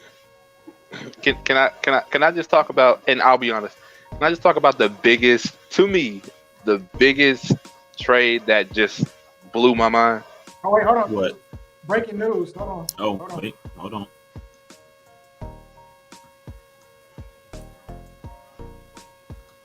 Whoa. He said, whoa. So the Chicago K9s are trading out of round 2 completely. They're receiving the first round pick of season 7 from the Indiana Goats, and the Goats are now receiving the 24th pick in round 2. Oh, hold on. I got the number. I got the pick. I'm about to text it to you now. Hold on. All right. But so I'm gonna throw this out there. We can talk about it after the pick comes. The biggest trade to me that just completely blew my mind was Adrian Fletcher and Johnny Sanchez going for the 15th and 23rd overall pick. You said Adrian Fletcher and who? And Johnny Sanchez going for the 15th pick and the 23rd pick. So right now, that's Darren Delano, and then the other pick is coming up. Wow. I thought they already had both of them. Adrian was the number one pick last season. For the Empire. Oh, With here we go, the Empire. 19th pick in the ESBL Season 6 draft, the New York Empire select center Fat Mean. If it was anybody that was gonna grab him, I knew it was gonna be. Yeah, I ain't even mad. Okay. I mean, I'm mad, but I ain't mad. Let me put my owner hat on. Oh, he said owner hat. I gotta put my investor hat on, right? I'm gonna stop y'all right there. The pick is in for Baltimore. We hold that thought. Yeah, I'm gonna wait. Let that 20th pick pick in the come Season in. 6 ESBL draft. Baltimore Blackbirds select center Zeke Dawson out of UVA. The two big men take I on. like Zeke too. This slow. Yeah, he fell pretty far. Boy. Okay, and this goes right along again with me being put my investor hat on. Me as the investor of the Denver Gold Rush.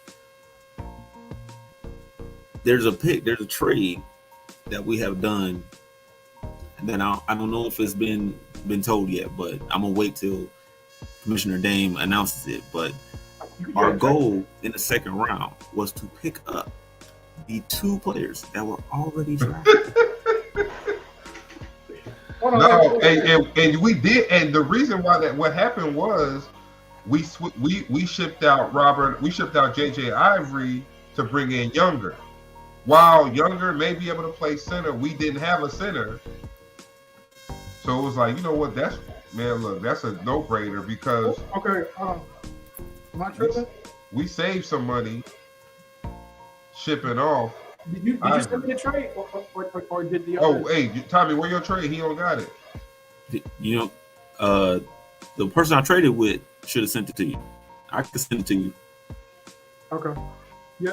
Go ahead and shoot it to me real quick. So yeah, it was like we got center was over here. Was it for those 2 second round picks? Yes. Pick 20. 7 and 28.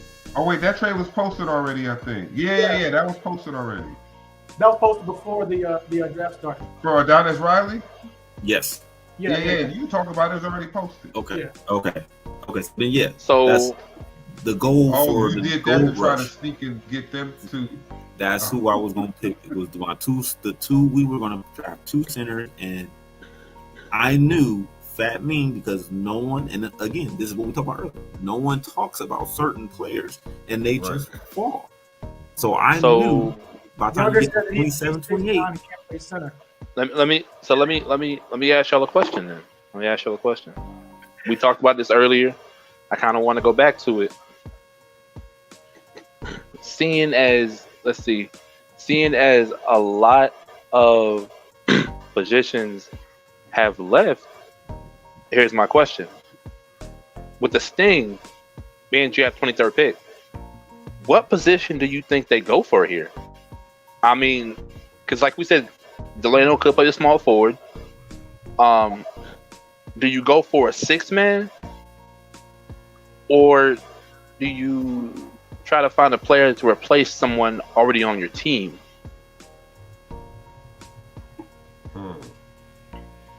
I say go for a 6-man. I'm all about depth. I'm an investor that cares a lot about depth. Yeah. Like I want some players coming off the bench that know what they're doing, know how to tie their shoes. You know what I'm saying? So I agree. I think you should be going into the draft now. Unless you're the expansion team, you shouldn't really be going into the draft trying to fill a lot of starting roles. Unless you got a plan. See, like with the Thunder, they got like 5 picks, so I understand that. But if you are a regular team and you got 1-2 draft picks, you should be looking for starters. If you in the beginning of the draft, now these later teams, yeah, they picking up like that because they already had a good team because they made a deep run in the season prior. Real quick, Fresh, just so for those who missed it, those 2 centers that just got picked, were Fat Mean and Chill Walton, correct? No, Zeke Dawson. Oh, Dawson. Zeke Dawson. Yeah. Okay. So you still can go get Walton. No, did Walton get picked? All right. Well, yeah, he went early. Breaking news: the trade has just occurred. The Memphis Warriors have received the 28th overall pick from the Denver Gold Rush, and the Denver Gold Rush received Babatunde Akua. Oh, I see what y'all doing. They're like, shit, we're gonna get the center one way. One way or another. We're gonna figure it out one way or another. We're still waiting on the Grizzlies. Hold on, let's see what the Grizzlies did. The Grizzlies traded their number 1 overall pick, and then they traded their 15th overall. I'm sorry, who was it? It wasn't 15. It was one of the earlier picks in the top 10, if I'm not mistaken. Wasn't it the 7th pick? I believe so, the 7th pick.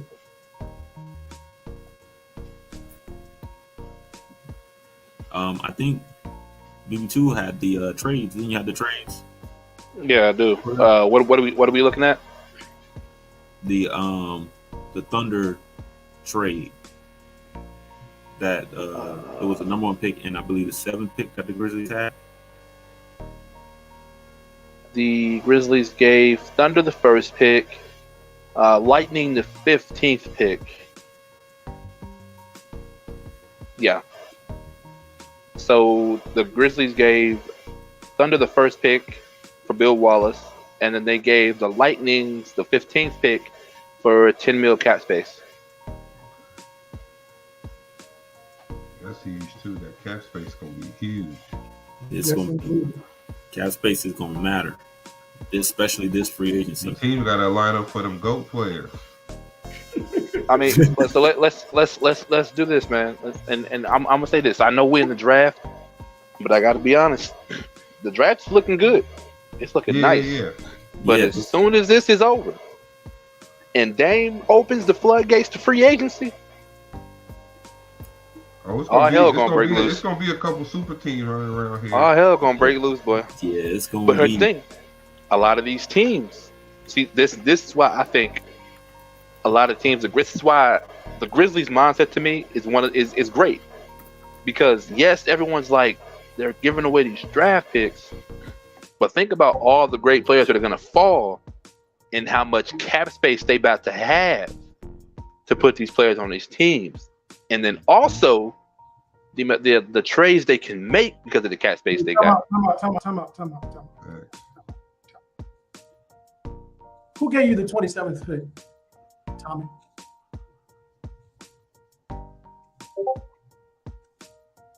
Sting. They gave the 27th and 28th. It was announced earlier that the 27th pick. Wait, hold on. That's the Riots. So that's not okay. So they have the 23rd pick, not the 27th. The Sharks have the 23rd pick.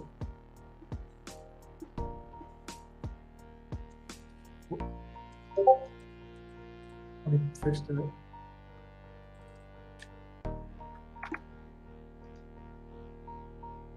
Oh, so Sting don't have another draft pick. So it should be Sharks, Leprechauns, Wolfpack, Gold Rush, and now Warriors.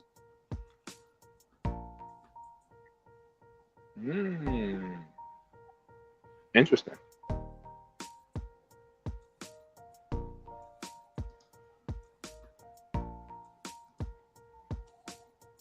Hold on, this is the Grizzlies contacting me now. But yeah, I mean, to kind of touch on, I mean, what it is that we're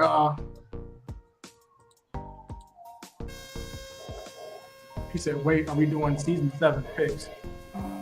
That's to y'all's discretion. I'm not going to tell y'all that y'all can't make those trades, but y'all should already know what's going to happen next season. So, as far as, you know, things getting very interesting right in this kind of late round. You still look at players that are still on the board. You look at Dante Bryson from Michigan, Kenyon Chase from Miami, Troy Briscoe, Kenny Jackson was actually pretty impressive, although he wasn't a very big scorer. Yeah, towards the end, he was definitely playing better. Angelo Roman. Yeah, Angelo Roman is a small forward. Yeah, still got Baldwin, still got Anderson. Again, you got Jack Alexander. Jackson Anderson. Who do y'all think that LA takes right here? Who do y'all think who was gonna get picked now? The Grizzlies, yeah. For the Grizzlies. Hold on. Let me go look at that player contract list real quick. They don't have a point guard at the moment. They definitely don't have a point guard. Well, they kind of do. Well, and Elliot Griffin. The pick is in with. Let's see what they do. With the 21st pick in the ESPL Season 6 draft, the Los Angeles Grizzlies select point guard Dante Bryson out of Michigan. Dante Bryson. Called it. Yeah, he said that don't got a point guard. That's immediately where they went. On the money. Mm-hmm. It's almost like you knew the pick before we even. Yeah. Mm-hmm. I didn't know the pick, but I did play for the team. So. kind of, you know. I think this was a good pickup though. With Dante Bryson. What happened? I was just going to think this is a good pickup with Dante Bryson though, especially for that need. So, what's going on? I do got to cut out. I'll possibly be back, but I do got to cut out real quick. That's some IRL stuff to handle. If I gonna come back in time, all the draft picks. Okay. I gotta wait.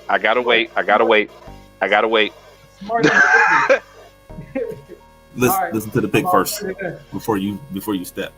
All right. 16 picks were in the first round. I need to hear this.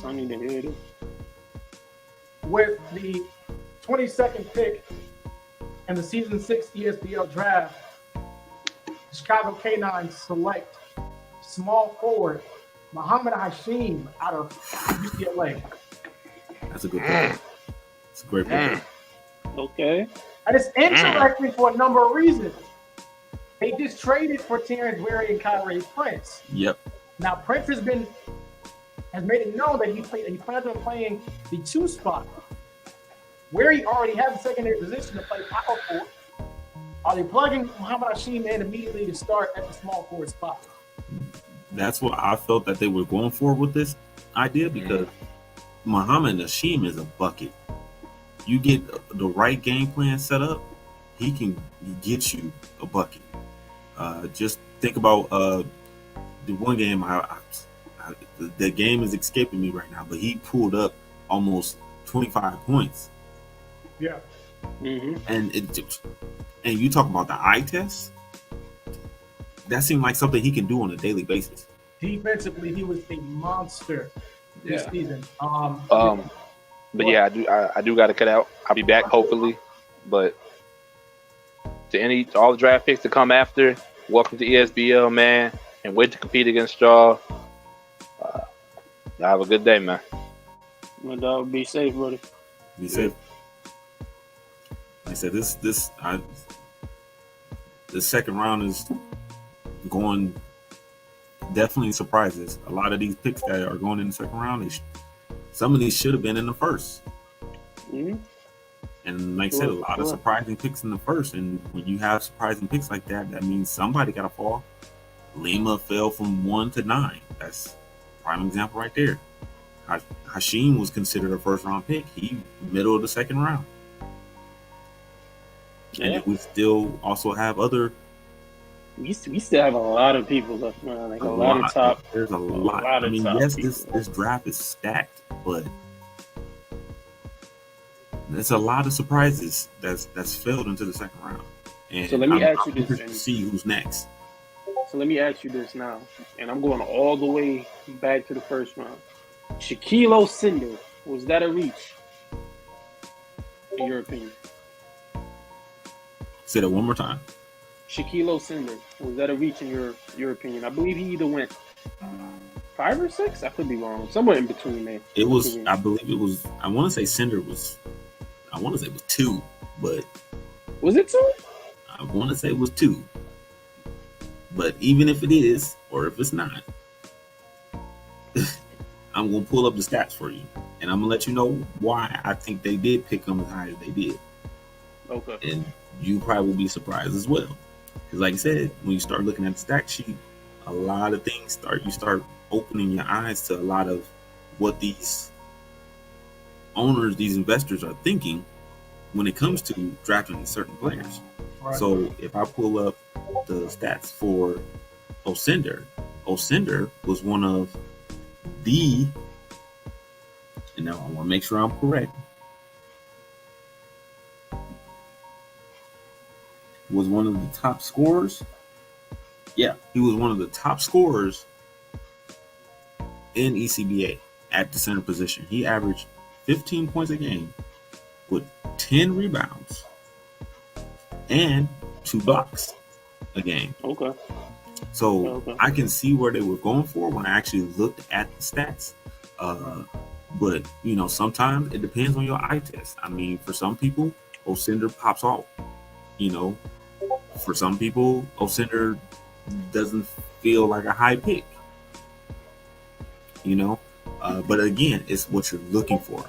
Is Osender best player available, or is he the best need available? So whoever picked Osender, they might have needed that, three-dimensional big man. They might need that center who can do well in the pick and roll and, score off of the roll, or be able to get you offensive rebounds, or get you, a double-double each game, or even, block a couple of shots when you got those dominant ball handlers that are, always driving in to the lane, testing the big man. Because it's a lot of guards testing the big man that I saw last night. Go ahead. Tell me what the pick is then. Okay. Let's go. With the 23rd pick in the season 6 ESPL draft, Miami Sharks select small forward Quincy Hannibal. And there's another machine, Quincy Hannibal. We talked about it. He's a scorer. Yeah, Indiana goes and he can get rebounds. He's one of those positional players who can guard 3 positions. He can guard the 2, he can guard the 3, and he can guard the 4. Mm-hmm. Not only that, he's a hustler. He can go get you some boards, and he can still knock down shots. He shot 5 of 9 for the season. 5 of 9. That's over 50%. He's efficient. One of the efficient scorers in the league, but yet he still fell into the second round. 15 points a game, 7 rebounds a game, 4 assists. Okay. Can he translate that to the pros? He definitely can translate. I mean, he was very dominant, in college. But I mean, if you look at what he was doing in college, you have to understand that some of the players are going to be bigger than him, taller than him, faster than him. He's pretty much hit his ceiling. That's it. Yeah. Him going up against a Kyrie Prince and Sosa, Terrence Weary, these guys like that. I mean, can he really hold his own? Yeah, there is a lot of defensive players at that 3 spot. Yeah. So yeah, he might be able to get you some boards and he can defend, but is he going to be a liability on defense? Is he going to not show up? Who knows? I mean, it depends. Yeah, you can put up them points, and yeah, you can be efficient, but when you get one of those pesky small forwards like Terrence Weary, you basically you might as well just don't get the ball at this point. Yeah. It just depends. I mean, but I still think it's a good pickup. I think so too. I think it's a good pickup. The second round is it's a lot of good picks in the second round. And I had a question since you have all the stats. What did Lockett shoot from the? What was his 3-point percentage? That's what I wanted to ask you. I know he averaged a double-double, but I wanted to know if he was shooting at a. I don't have Lockett's 3-point percentage. Okay. But Lockett? Yeah, Lockett. Yeah, Lockett. Nas Lockett, right? Yeah, he's on the board at that power forward spot as well. Mm-hmm. Now, he did have an injury. It was his last game, correct? Right. Yep. Yeah, pinch nerve. Yeah. Which could be holding him back right now. On why he's slipping so low. Yeah, because he did shoot 7 for 10 from the field. Yeah. I don't know what he shot at 3. Pick is in for the Indiana Goats. Okay. Here we go, the Goats. With the 24th pick in the season 6 ESPL draft, the Indiana Goats select small forward Alex Suarez. There's our, can we say it, best shooter in the draft? Yeah, 3-point champ. 3-point champion, yes. 3-point champ. He proved it.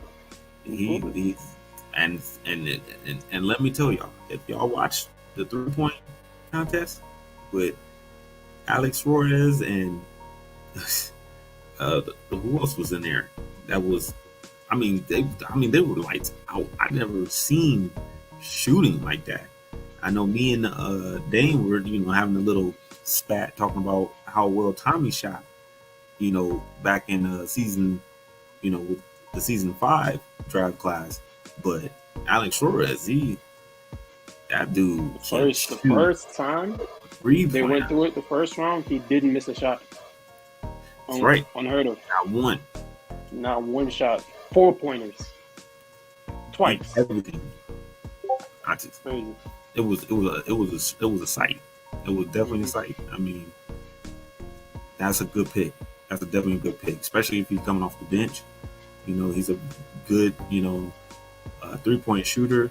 I don't know too much about him defensively. He didn't pop up. And that's where his issue is. Defensively, that's where his issue is. He was getting cooked sometimes, man. He was getting cooked. He was getting cooked. I ain't gonna lie. He definitely getting cooked. Mm-hmm.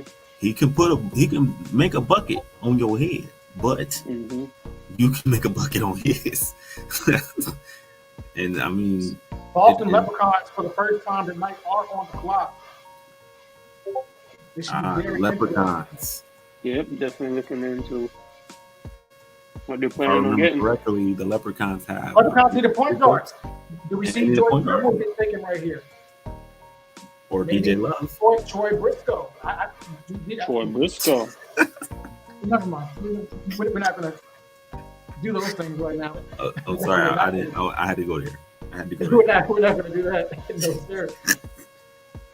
I had to go there. Hello. Yes, you are the first woman to make their draft picks in season 6. So how's it going?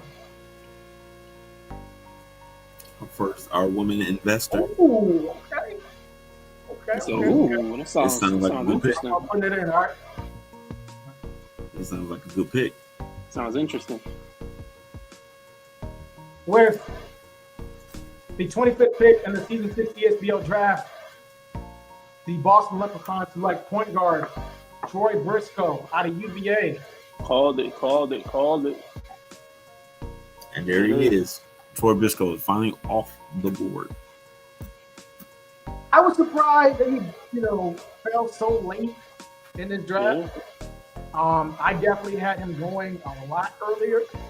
Probably even being the first point guard taken off the board over Vinny Vega. Just because, I look at Briscoe and I see how very polished he is. While Vega has the height, you get the speed from Briscoe, and I think a lot of times speed kills in this league. And he's your prototypical 6'4" point guard, able to beat guys off the dribble, hit the open 3-point shot, and his facilitating is just nasty. I think so too. Makes some crazy passes. He's definitely a two-way player for sure. While Vega is, go ahead. Go ahead. Well, I was just gonna say, while Vega is, our pure point guard. Briscoe is our, prominent, point guard that can facilitate and score when you need him to. You know, that's what your average point guard that a lot of teams are looking for, is that point guard that can score and facilitate. And he can do it, and he's efficient too. You know, he doesn't take those bats. You know, when he was playing in Virginia, he didn't take bad shots. You know, he shot 6 for 11. You know, very efficient. He's not taking shots that he knows he's going to miss. And hear me out. That's why I felt that him and Jerome Ali should have been the two point guards that should have went first, in my opinion, because they showed that they could score and still facilitate. Jerome was very interesting. I think people kind of hated on him a little bit in college because of how overly aggressive he was being at times. But I think sometimes you're going to kind of need that going into the league. You know, to really have a guard that's not afraid to coming off the bench, make things happen, is going to be huge. He still averaged, and that's a crazy thing. He still averaged 6 assists, right? Right. Yes, he still averaged 6 assists. He was honestly, and it's just to be fully transparent, only one point guard averaged more assists, which was Damon Ngumbo, and then under him was Robert Ivory, and I think Delano, which were both tied at 6. That's what I'm about to say. I thought it was 6. Yeah. Right. So Jerome Ali is hitting that marker of averaging at least 6 assists per game, which is not bad at all. You know, especially averaging 16 points as well. And 6 assists, yeah. You know, that 6 assists can, you know, translate. You know, it could go from 6, and then when he gets in the league, he averaged 4. 4 assists is still good in the league, especially when your highest assist leaders are 6. You know, and that's why I think maybe that's why Vega won in the first, because Vega is the only player in the ECBA that averaged over 6 assists. He averaged 8 assists a game, and the next person behind him averaged 6.2, and then that's 6. I will say this: it's going to be very interesting when the draft finishes up, because these teams have to sign these players now. Money's going to be a huge factor in whether or not certain teams sign the rookies that they're drafting. Give me a second. Call coming in. No problem. What's going on, man? Vega, I believe, on number 10. Oh. Could be wrong. Okay. Number 10 or 12. Good pick.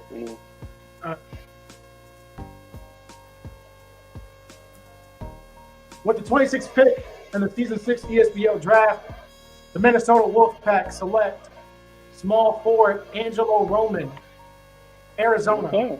Okay. There you go. Roman's finally off the board. And it's crazy. He failed so far, and you know, you would think he would, you know, go higher.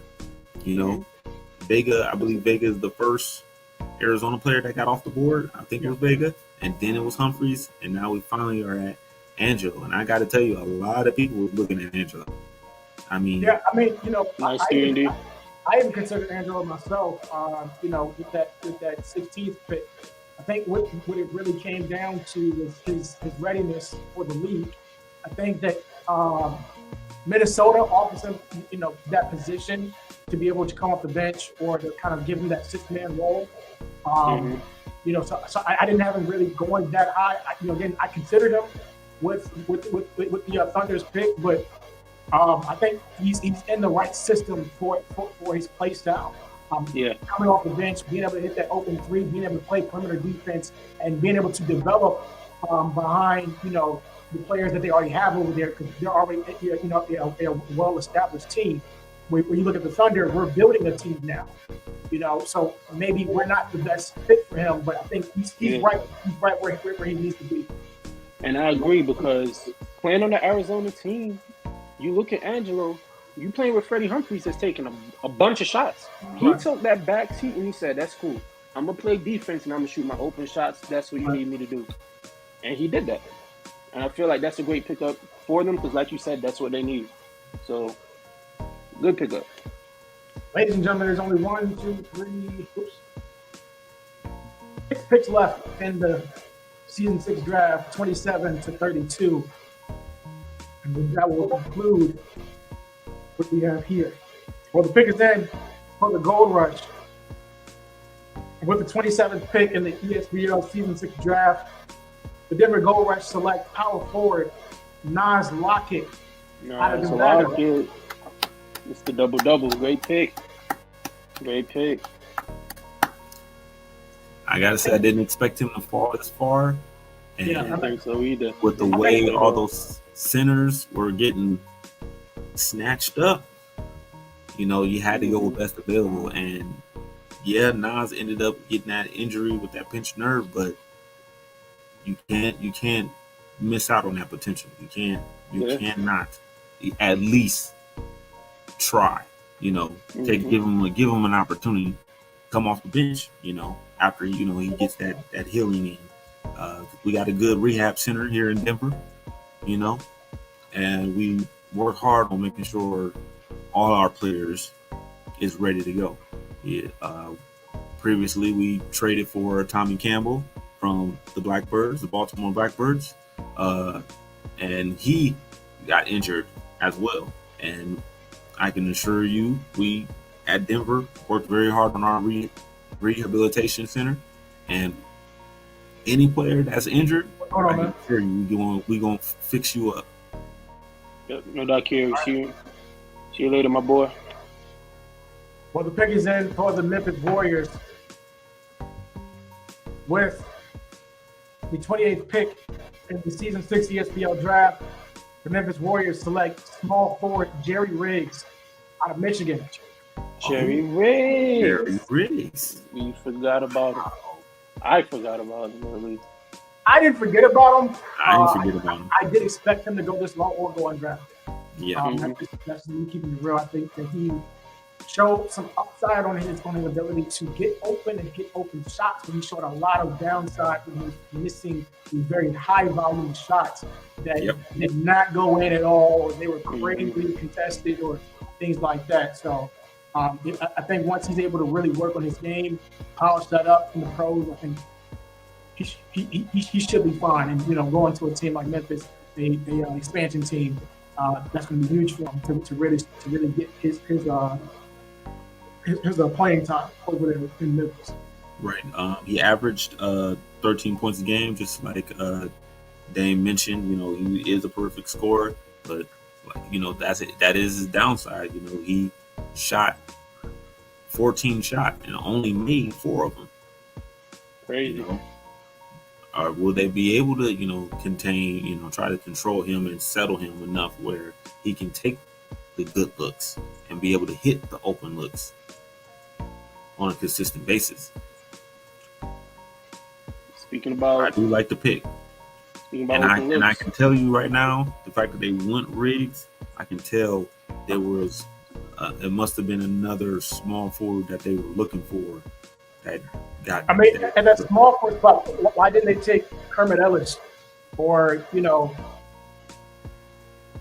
even at the shooting guard spot? You got they did draft Lucas Scott. Do you think Riggs? What happened? Do you think Riggs got picked over Ellis because maybe the points stood out more than anything else on I don't know, because Ellis made the playoffs. Ellis also showed that he is capable of stepping up during big games. He also showed that his defense is pretty much up there.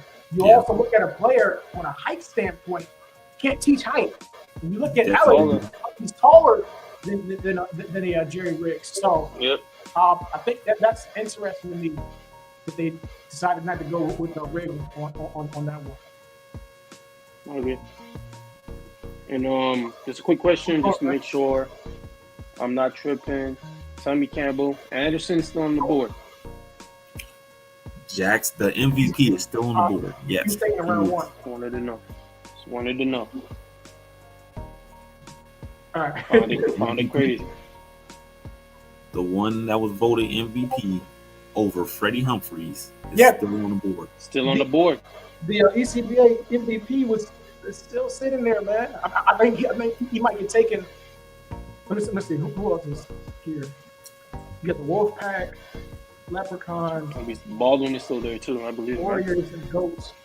That's weird to me. With the Goats and the Wolfpack, not the Wolfpack, the Warriors. I've seen them a lot in this draft, but they already have 7 players. They can only sign 2, which means that they're not going to end up participating in free agency, which is okay to a lot of other teams. However, you look at what they currently have on their roster, you can't get them more than 2 players out of this draft. And I think they both selected 3 or 4. Do you think they are, filling up that roster so they can decide who can fit, and then they can just drop them into free agency instead of signing them? I say no, because they can only now granted they can draft them, but they can't sign more than 9 players to their roster. So it's going to be interesting to see what they do here, because they picked some very talented players that they did pick on. Yeah, they did. Dang, I didn't even think about that. That's crazy. And to make some decision. And while he's listening to that pick, the Warriors and the Goats has the last 2 picks in the draft. So we'll see what they do. MVP Anderson. And this pick is in. Yes, indeed. With the 29th pick in the ESBL season 6 draft, the Minnesota Wolfpack select shooting guard MVP Jackson Anderson. There we go. Out of Marquette. He's pulled the 29th pick. The MVP. He's finally been off the board. Let's talk. Can we talk about his stats real quick? And that's what I was saying. Baldwin is still there. Terribly, and I am very surprised. Baldwin is still there. And I'm not gonna lie to you, I would think that they would go Corey Baldwin instead of Anderson. I mean, I like Anderson. I understand all the hype, and I understand that they picked him as MVP. But like I said, I feel like Freddie Humphreys, was actually the MVP of the ECBA, and I feel like Corey Baldwin is also a better player, in future sense. I feel like what you get from Jackson Anderson is what you got. I don't know, if there's any improvement with Jackson Anderson. You see how far he fell. He averaged 23 points a game, 5 rebounds and 4 assists, but he shot 16 attempts and only made 8 of them. It's just, I feel like you got what you got. Pick is in. With the 30th pick in the season 6 ESPL draft, the Boston Leprechauns select small forward Kermit Ellis. Oh, there goes Ellis. Yeah. Off the board. Kermit Ellis, 11 points a game, 5 rebounds a game, 3 assists a game, a steal, and he shot 7 for 4. He shot 4 for 7. I'm sorry, 4 for 7. Great pickup right there. He's one of those players that's going to do the dirty work for you. Yep. There's 2 more picks left remaining in this draft, ladies and gentlemen. These are, and it's the Warriors first, and then the Goats. Yep. Okay. I feel like with these last 2 picks, just like Dame said, they are loading it up. They're only going to be able to keep 9. Maybe potentially they're trying to see, where these kind of players level at, and that's when they're going to start, falling off or moving pieces around. There's no telling how the game plan is. I mean, like you said, you still got Corey Baldwin on the still there. Who else I'm thinking? Clifford McCall is still there. Oh yeah, McCall's still there. So I'm interested to see where the Warriors go with this pick. The Tommy's pick. Okay.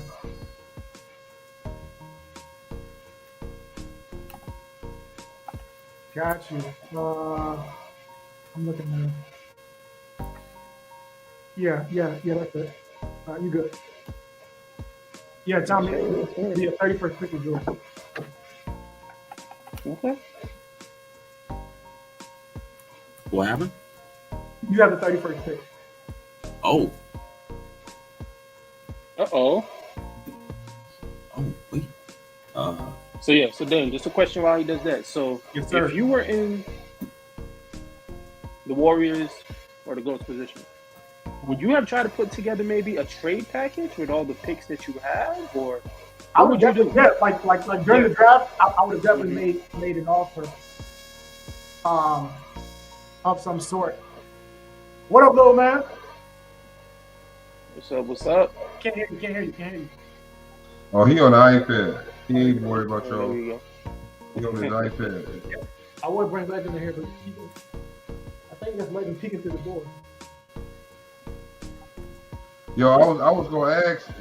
Normally in the draft, at the end, you gonna run down the overall so they know the tier.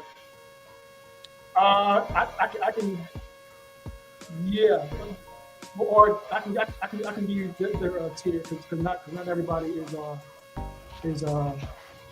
Oh yeah, okay, the tiers. Yeah, that's more fair. Yeah. Got this damn camera light on. No, yeah, Dan. I think I would have did that too if I was in that position. Through the draft, put together a package with the picks, and see what I could have got. You know, I think that would have been the best move for them instead of going down this route. Would have made more sense for me, you know. Yeah, because I felt like they had all these picks, and it's kind of wasted because now you have to select who you want out the potential group, and then miss out on the others. Right. Mm-hmm.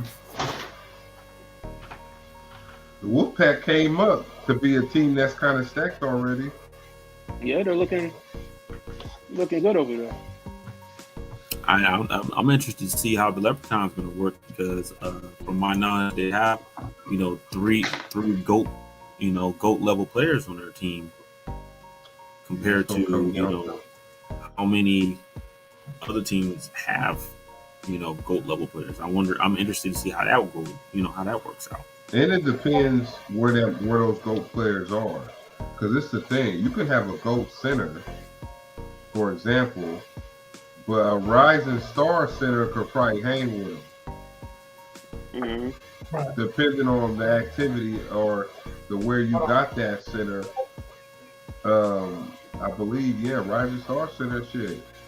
If you know how to make a player right, you could bang with a GOAT center. You can. And I think we talked about how important benches are. Yeah. So I definitely want to see what they do over there with their bench. The pick is then for the goal rush. The 31st pick in the Season 6 ESPL draft, the Denver Gold Rush select point guard Jordan Tribble. Ooh.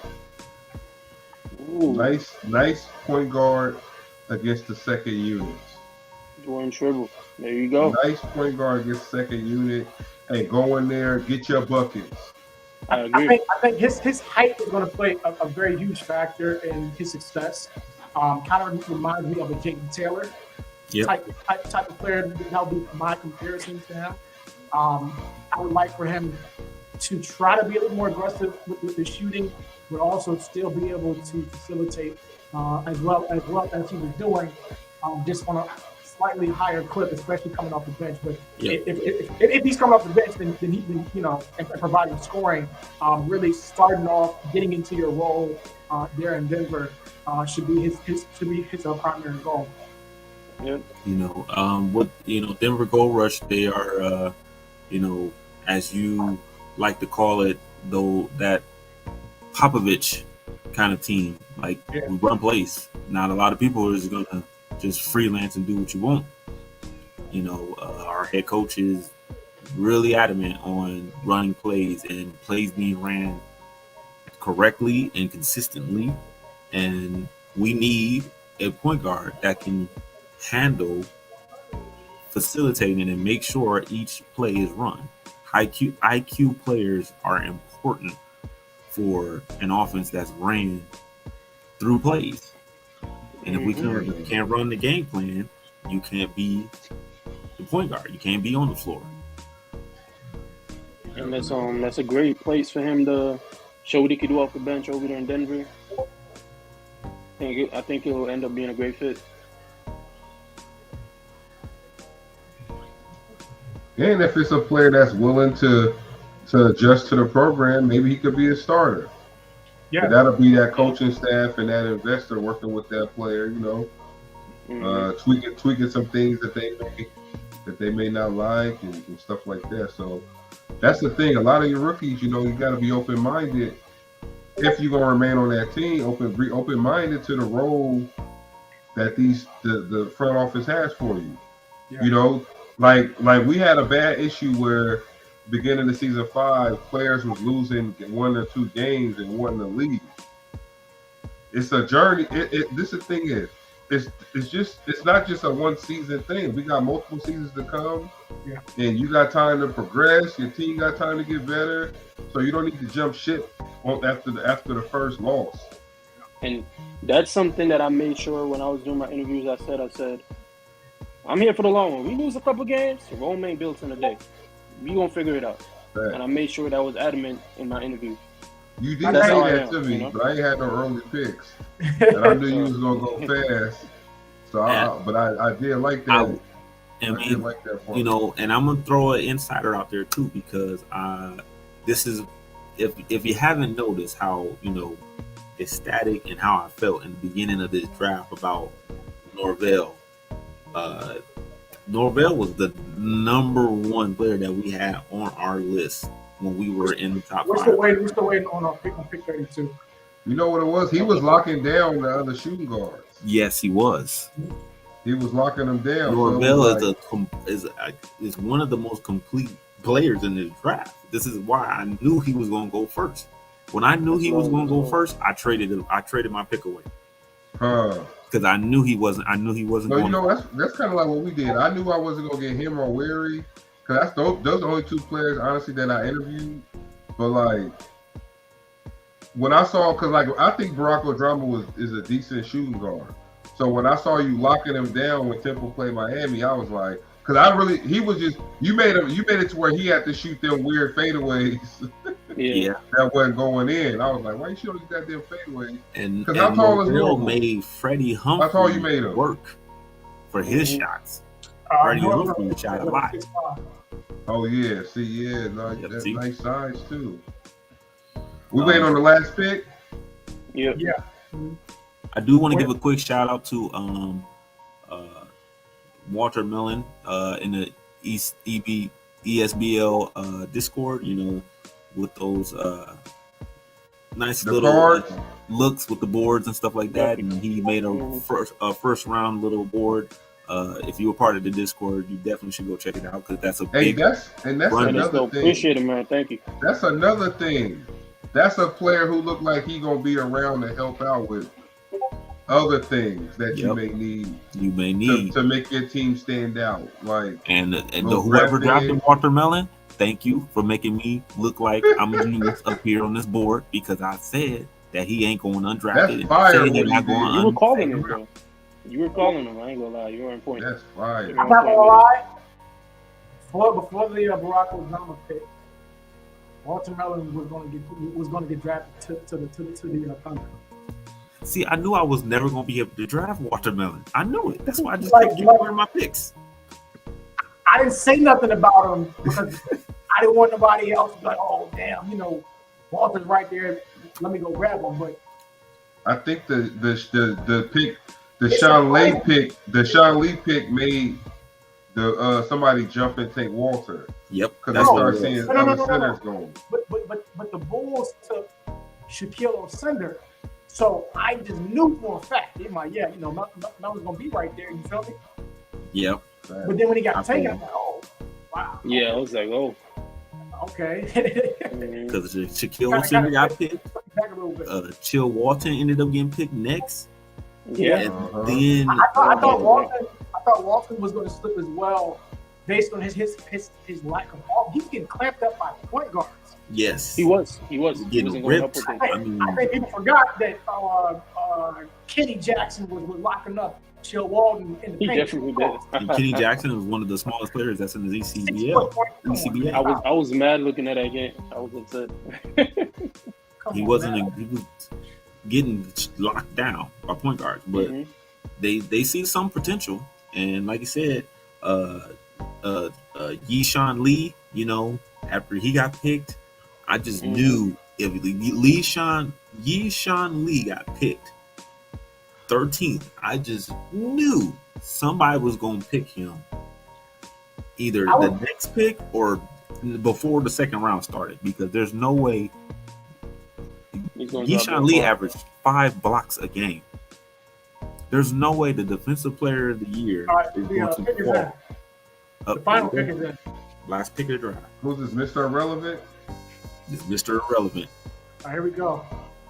With the final pick in the Season 6 ESPL draft, pick number 32, the Indiana Goat select power forward Felix Escobar. Ooh. I forgot about Escobar. Ooh, he might not be irrelevant. Yeah, he might not. Yeah, Escobar was balling. So that will conclude the ESPL Season 6 draft rounds 1 and 2. I kind of want to touch on some of these players that are still up on the board, however. Please. DJ Love, these are the point guards. Kenyon Chase, surprisingly that he won undrafted. DJ Love, Archibald Thomas, Cole Silver, Kenny Jackson, Shiloh Moxie, and Trash Porterfield. A lot of active guys over there. Shooting guards, you got Jack Alexander, Jerry Trice from Duke, Jerry Jackson, Kyrie Prince out of Texas, Corey Baldwin, surprisingly, out of UVA. Small forwards, you're looking at Lawrence Jacobs, Najee Harris, Percy Iverson, Marko Arnautovic, Chris Moore, Shea Sun. Power forwards, Clifford McCall, Jacob Tomas, Keon Wright, Tim Theodore, Royce Hamilton. Centers, Liam James, Reuben Kane, Tariq Thompson, Ty Chris, and Malik T. A lot of talent, a lot of young talent that are going to be very interesting plug and play guys.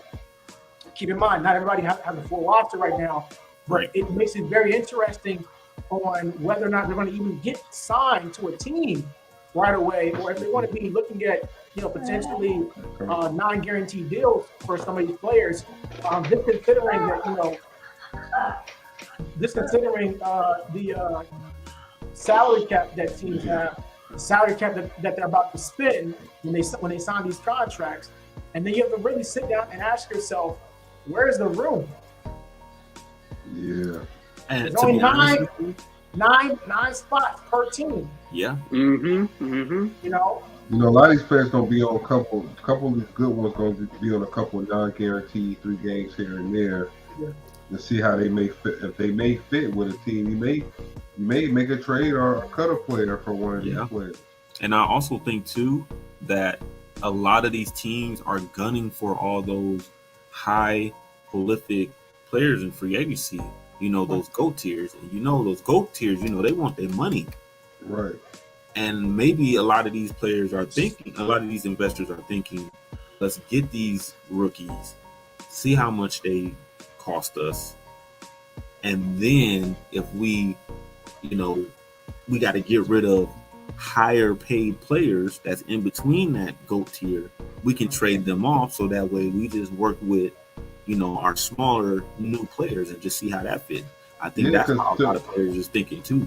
Yeah, to put it in perspective, for if you pass up on a GOAT player in free agency, you can get 2 rising stars and a role player with that same money. That's what I wanted to touch on is how many teams are really willing to spend that kind of money on one player? On one player. Now, it's some teams out there that have the money and they're willing to take the risk. Don't get me wrong, but you have to really decipher: am I taking these young rookies, this depth here, or am I going with proven talent? And I already know, hey, I've seen you play last season. I've seen you play season 4. I already know what's up. Here's your contract. Yeah. Let's go. You already got You already got people talking down on players like Tommy Campbell. Tommy Campbell got injured. And a lot of people are talking about, he only averaged 80 points a game. He only averaged 5 assists a game. But on top of that, that was because, one, he started off as a 6-man. He got traded. He became a starter. And when he became that starter, his stat line started rising. And next thing you know, the injury happened. Because that last game before he got injured against the Royals, who went to the finals, might I add. Yeah.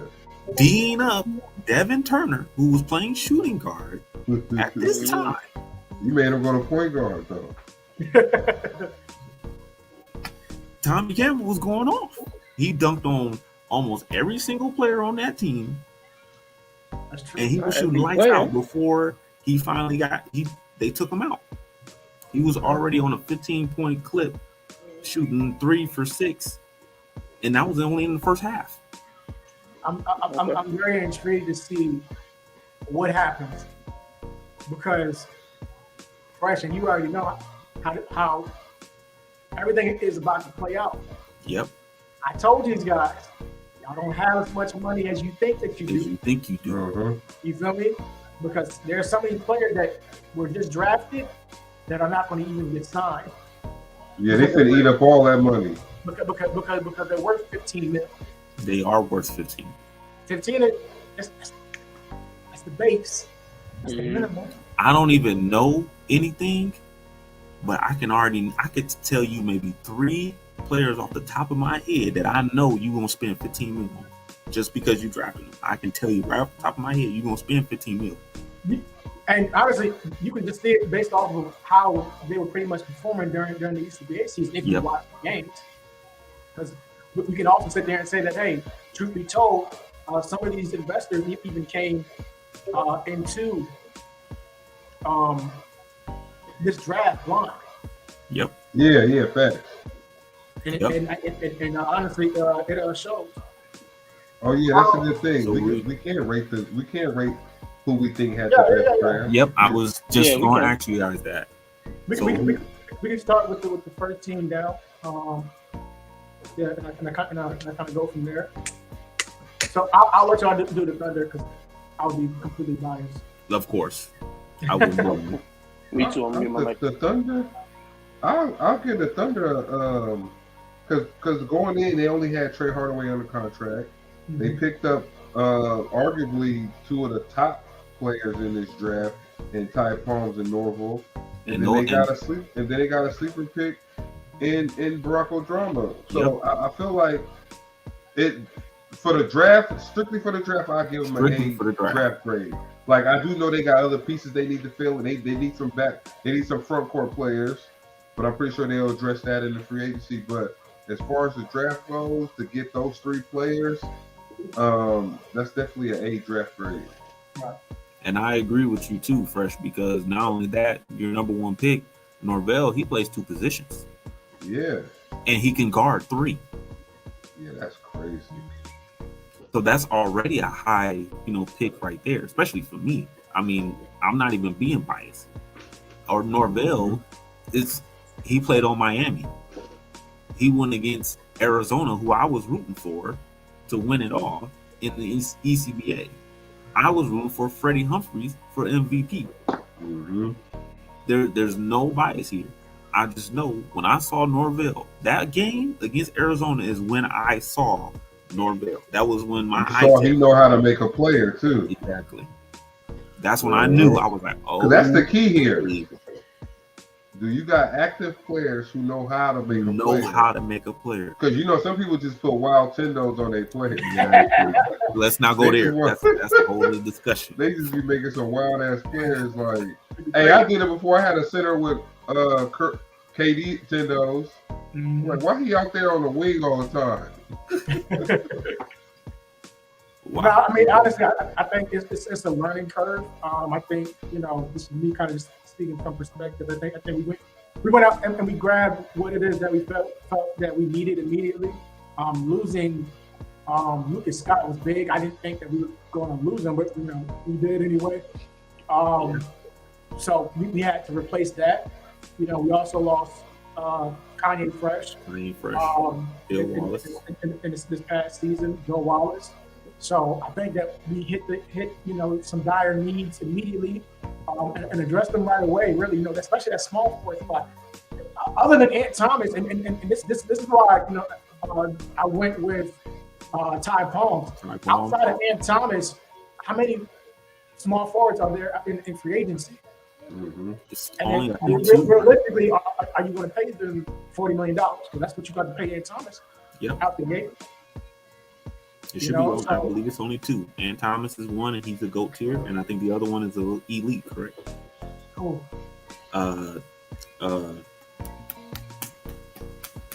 Jesus, I had the list. I found it in the lounge. Small forwards? Yeah, small forwards. It was in the lounge, and I saw it. Somebody. I posted something. Hold on, who was that? I think it was Fresh. Who were them players? Let me see real quick while y'all do that.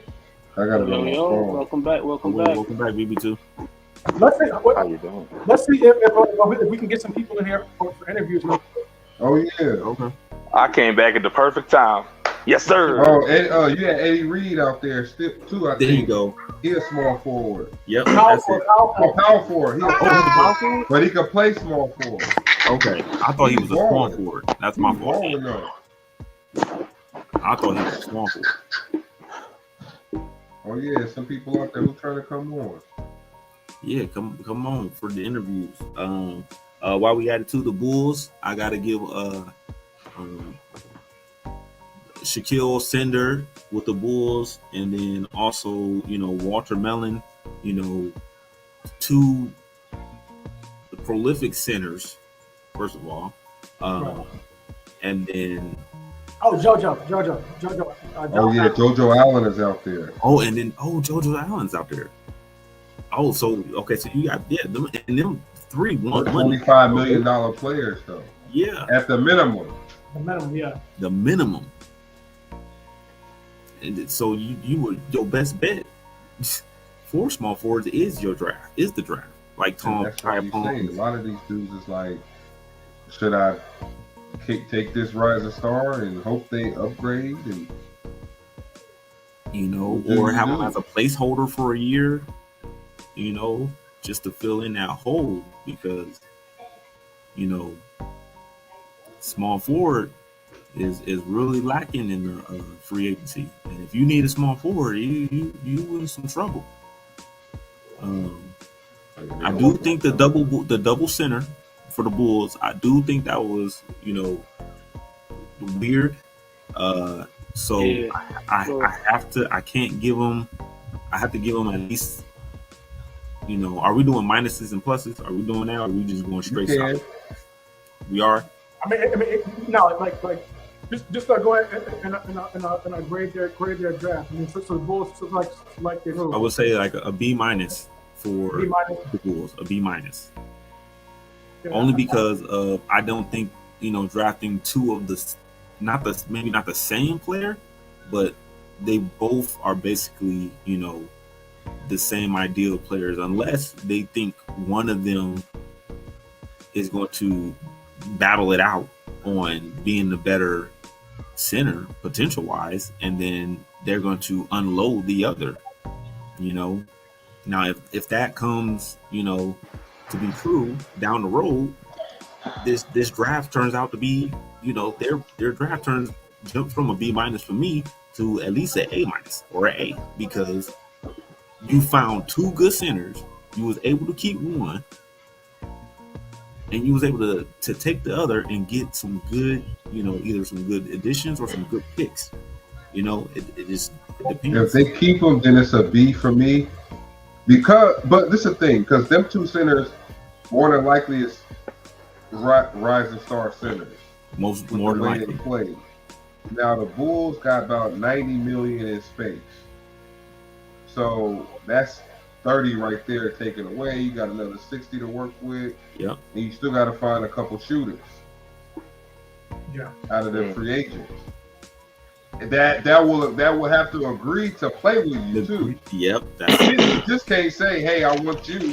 That person would have to agree to be a part of that. So, I mean, this could backfire on the Bulls. Yeah, I mean, because you look at Sender and Walter Mellon. They don't show. They don't look like players that can space the floor at all. Nope. They're going to be in that paint, and they're going to hold it down, but they're not going anywhere else. Yeah, like you're not. they're not running the same. I mean, they can try to run the same offense that they ran last season. It might work. They can try to sign Blackman and Thomas again. Try to give that a shot. And then I think that you're looking at probably point guard is Blackman, shooting guard is Dumbo, Thomas, small forward, Carter, power forward. You get your center is Sender now. And that's your starting five. I mean, not a bad starting five at all. They just won a championship. The question is man Thomas and Emmanuel Blackman signing? Right. If I'm man Thomas and Emmanuel Blackman, I'm at least taking my time to look around the league and really evaluate the other options that are out there. Mm-hmm. They're playing teams with cap space. There's plenty of teams that are already set up. There's plenty of teams that you plug in a Emmanuel Blackman or you plug in a Ant Thomas, that team is very dangerous right away. And you'd be surprised. Also, lastly, consider this. Free agents might end up talking to one another to go team up somewhere. Yeah, and you took the word right out of my mouth, and that was what I was going to say. Where you'd be surprised how those two players, just like Emmanuel Blackman and Ant Thomas, could be talking to each other since it's free agency and they're not under contract. They are able to talk, and they could be like, "I know we had a good time at the Bulls, but what if we go to one of those teams that only have 2 players, 1 player, 3 players on their roster?" And they could be willing to spend. What's that, 65 mil? Yeah, about 65 mil. And there's a couple teams that fit within that. And there's teams that fit within that got some decent players on the team already. And that's all they need is just a good enough players that they know could handle what would balance it out. Like Emmanuel Blackman, you drive an inside guy, who can chuck it back out for 3. Then you got your Ant Thomas, who's an all-around player. Now, if you can plug in a shooting guard who can defend multiple positions, and then a center, who could hold down the front court, and a power forward that could be 3, a shooter and play some defense. Like, for example, someone who went undrafted, which is Clifford McCall, because he's a power forward that can shoot the 3 and defend, which I'm surprised no one drafted Clifford McCall. Oh, so I left and y'all just went all kind of willy-nilly. I'm sorry. Did I just hear the words come out your mouth that nobody drafted McCall? Correct. No one drafted McCall. And let me go look at this list real quick. And to be honest with you, if Denver Gold Rush didn't draft Nas Lockett, no one would have drafted Nas Lockett. No one drafted another power forward after Nas Lockett. Wow, this is drafted. Hold on a second. Let me. Yo, shout out Walter Millen again, man. A big shout out to Walter. He did the round 2 joint. Yeah. Walter Millen, you lucky because I would love to use you. What's going on, Tony? What's going on, Angelo? What's going on? What's good? Angelo Roman. Angelo, you up camera, man? I'm doing good. I'm excited. Roman, you got a camera? You have a camera, sir? How we doing? I'm in the dark right now, so I don't know if I can see my face anyway. Oh, okay, yeah, you good. What's going on, sir? All right. Can y'all hear me okay? Yes, sir. Yeah, we hear you just fine. So that guess what Dame just did? He threw y'all right into the fire. I'm gonna go ahead and get this pot going. Tony Ragone, the new investor for the Phoenix Sting, my man. A couple questions for you. First, coming into this draft, we looked at your picks. You picked up. Let me make sure I'm accurate with this. You got Freddie Humphreys at 10 and Darren Delano at 15. Okay, so it was talked about on here, and we kind of went over it. What exactly was your plan with the Delano pick? Considering when you look at the Sting, power forward seemed to be set, and a more of a small forward was needed. So what was kind of your plan there? Well, so I already have Adonis Riley. I picked him up in a trade with the Gold Rush, so I didn't have an immediate need for a small forward as I have Ethan Carter as well. Now, what I did need was a good fill-in for Westbrook, one that had a high ceiling, and that's what I was going for with the Delano pick, was a high ceiling. Okay. Another question that kind of bounced around in here. Love to hear your answer to it. You traded away Fletcher, who was the identity of the Sting at one point. Now you have to try to find a way to replace the scoring monster that Fletcher was. So, well, I think you've got it twisted. I didn't trade Don Fletcher. I traded his younger brother, Adrian Fletcher.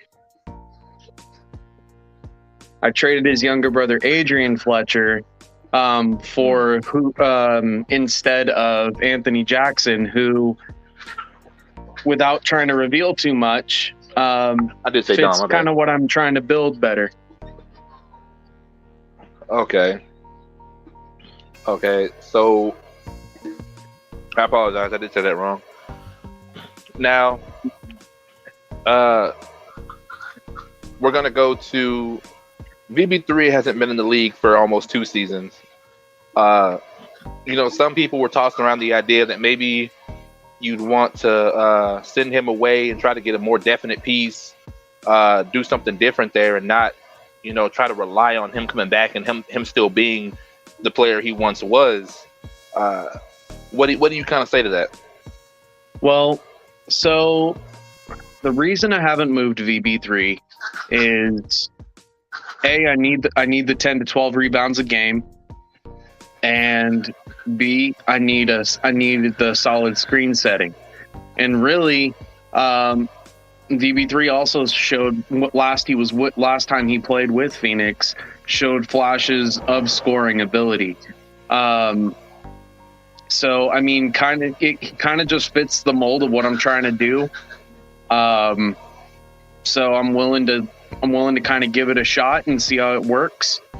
I'm not afraid to make a move though if something's not working. Okay, I like those answers. Let's move on to Nathaniel Ironsides. How are you doing tonight, my man? I am fantastic. How are you? Great, I'm great. So we look at your draft picks here. We have Legend for your first pick. Great pickup, by the way. Thank you. Then we also have Jerry Riggs.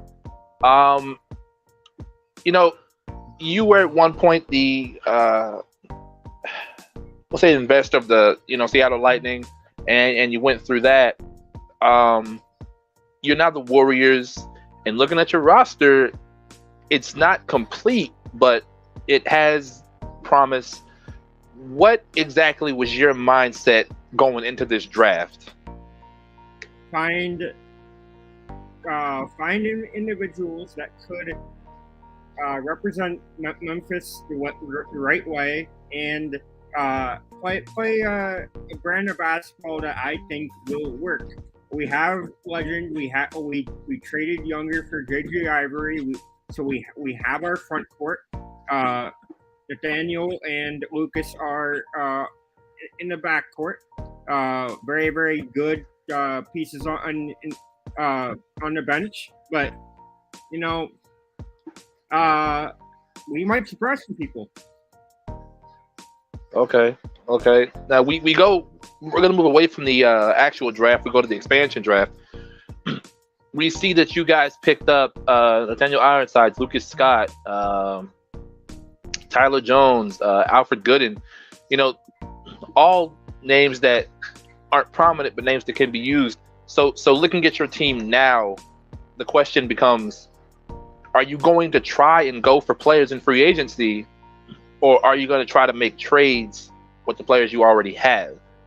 That is something that the organization is going to look into. Obviously, we have one spot available on our team right now, so free agency is going to be key for us. We have 1 or 2 positions of need currently, so we're going to look at our options and go from there. How many players did you draft? 2. You drafted 2. I drafted 2. I traded a player tonight during the draft. Oh, okay. So I opened a spot. Okay. Good answers. Now we're gonna move on to. Hold on, EJ. Oh, go ahead. Definitely appreciate you coming up, Nate. We're gonna end up probably bringing you back on when we do our free agency segment. Not tomorrow, but probably the day after. We have to make sure that everybody gets straightened out after the draft is settled. Absolutely. Thank you. No doubt, man. Appreciate it. Angelo, what's going on, man? I'm doing good, man. My guy, how are you? Pretty good. You waited a long time for your name to be called. Tell us what it was like having to wait and see other players be taken off the board before you. I mean, I always have confidence in myself. I thought I should have been higher, but I kind of had a feeling with the whole everyone who knew who. I wasn't really like an expressive guy in the chats or anything. I just let my game do the talking, so I kind of knew it would become a little later. Right. But I did have confidence I'd get drafted soon. You know, I think that really one of the key things for any investor, any coach, any GM is really seeing players be active. Activity drives like people crazy. Like people love it, you know. And I think that you were very active this season. You know, I was. Not so much. I was behind the scenes, but like right, you know, I was checking it out. To really sit there and try to put so much stock behind your player, I think that's huge. So definitely don't even stop doing that, especially when you get over to the league. Still continue to do your thing, but I kind of I know. Go ahead. Oh, Dame, I know I was a 40 overall the first game, so I forgot to give you. Hey, man, I mean. I was going to ask that. I was so glad he said that. The first game, I was stuck at work. I was watching the Arizona game. I'm like, I was like, oh. Why is Angelo Roman playing so weird? Yeah. I didn't get my thing in time, so I ended up playing a 40 the first game. Yeah. It wasn't too bad. It wasn't too bad, though. He had a 3, he had a layup. I was like, I'll take it. But then after that, started working on it. I actually saw a stat. Like, I didn't take a lot of threes, but I was actually second in the league in percentage. Yeah. But not taking a lot of shots. But I still shot 80% from the three-point line. Which is huge, man. Teams don't need to take every shot all the time, And I was playing behind Humphreys Vega. I had all my dogs out there. I was just there like, look, let me get the best guy. Y'all go do your thing. I'll be open in that corner. And we said that, yo. We said that. And I gotta say, because I'm all Arizona, and to see all of the Arizona players, getting drafted was a big thing for me because of the fact that I loved it. That team worked so hard. First of all, we were such a team first oriented. I just want everyone to know. Y'all, I mean, we made I know Miami was a more talented team than us. I'll be honest about that. But that Miami got out coached. That's what happened. It's a team game. Yep. And it was perfect. How you guys fit in with Humphreys, it was great. Me and Ming we were the defensive anchors on the defensive end. Me and Ming. I was like, I'm gonna get the perimeter. He got the paint, and then I was like, Vega does his thing. That was a fun squad to play with. I ain't gonna lie. Now you are a pro here in the Elite Basketball League. Give me one or two things that you expect heading into ESBL. Well, hopefully my 3-point percentage stays up there. My tendency. That's gonna be rough, man. Hey, look, I'm telling you. I know. No promises. No promises. I'm not gonna promise either, but I didn't make my guy to take tough shots, so I know if he's open, he's gonna shoot. Okay. And I know I've seen some tough competition at ESBL, but I'm gonna give him 100%. I'm gonna give it all. I'm a second round pick. I don't really have much leeway, Well, definitely, man. Can't wait to see you out there on the court. Appreciate you coming out. Can't wait. Here. I just want to thank one more thing. Shout out to Minnesota. Thank you for the opportunity. We'll see how it goes from here. Minnesota, you are a lucky team. You have a very good investor over there, Don Hardaway. He knows what he's doing, so make sure that you are as a sponge over there. I'm about to go watch this Doctor Strange movie. All right, man. Celtics. Oh. Yeah, bye. Lakers Nation, man. It's crazy, man. Just enjoy. That's all I gotta say. Anyway. Well, I mean, no, man. We're going on almost 3 hours now. Yeah, we did good. I'm about to shut it. I'm about to shut it down. But look, can we run these tiers? Are you gonna put the tiers on the sheet? Yeah, I'm gonna put them on the sheet for y'all, man. I definitely appreciate you fellas coming out and doing this with me for the first time. I apologize for us being late. I'll clip it so that way it doesn't show us being this late early on. If y'all plan on watching the playback, but I definitely want to thank everybody for coming out. Thank you all for helping, and can't wait to see what happens on our free agency segment. So hopefully you guys are able to come back and jump on that, because that's gonna be that's gonna be wild. Yeah, it's gonna be real wild. Yeah, that's gonna be something, man. And then the account balance is gonna be on zero after too. Yeah, it's a zero countdown. So, forget a countdown. My filter gonna be on zero too. See, I go and prepare for that. Before I dip out here, I just want to say, congrats on being number one tonight, my dude. Appreciate that. Shout out to the number one overall pick up here, man. Right. Appreciate you. And to Tommy, Dame, and Fresh, good luck this season, y'all. Best of luck to you guys. We all about to go to war, huh? Yep. So we cool today. We cool right now. We cool. Well, once we get off this, because Tony and Tommy, both y'all in the West Coast, huh? Yep. Oh, okay. I ain't worried about Tommy. You should be. I'll catch you guys later. All right, y'all. Thank you all for coming out. All right. Ladies and gentlemen, thank you all for coming out to the stream as well. Make sure to like, subscribe, comment, do all that fun stuff, and we are headed out. ESBL, we signing off. Peace.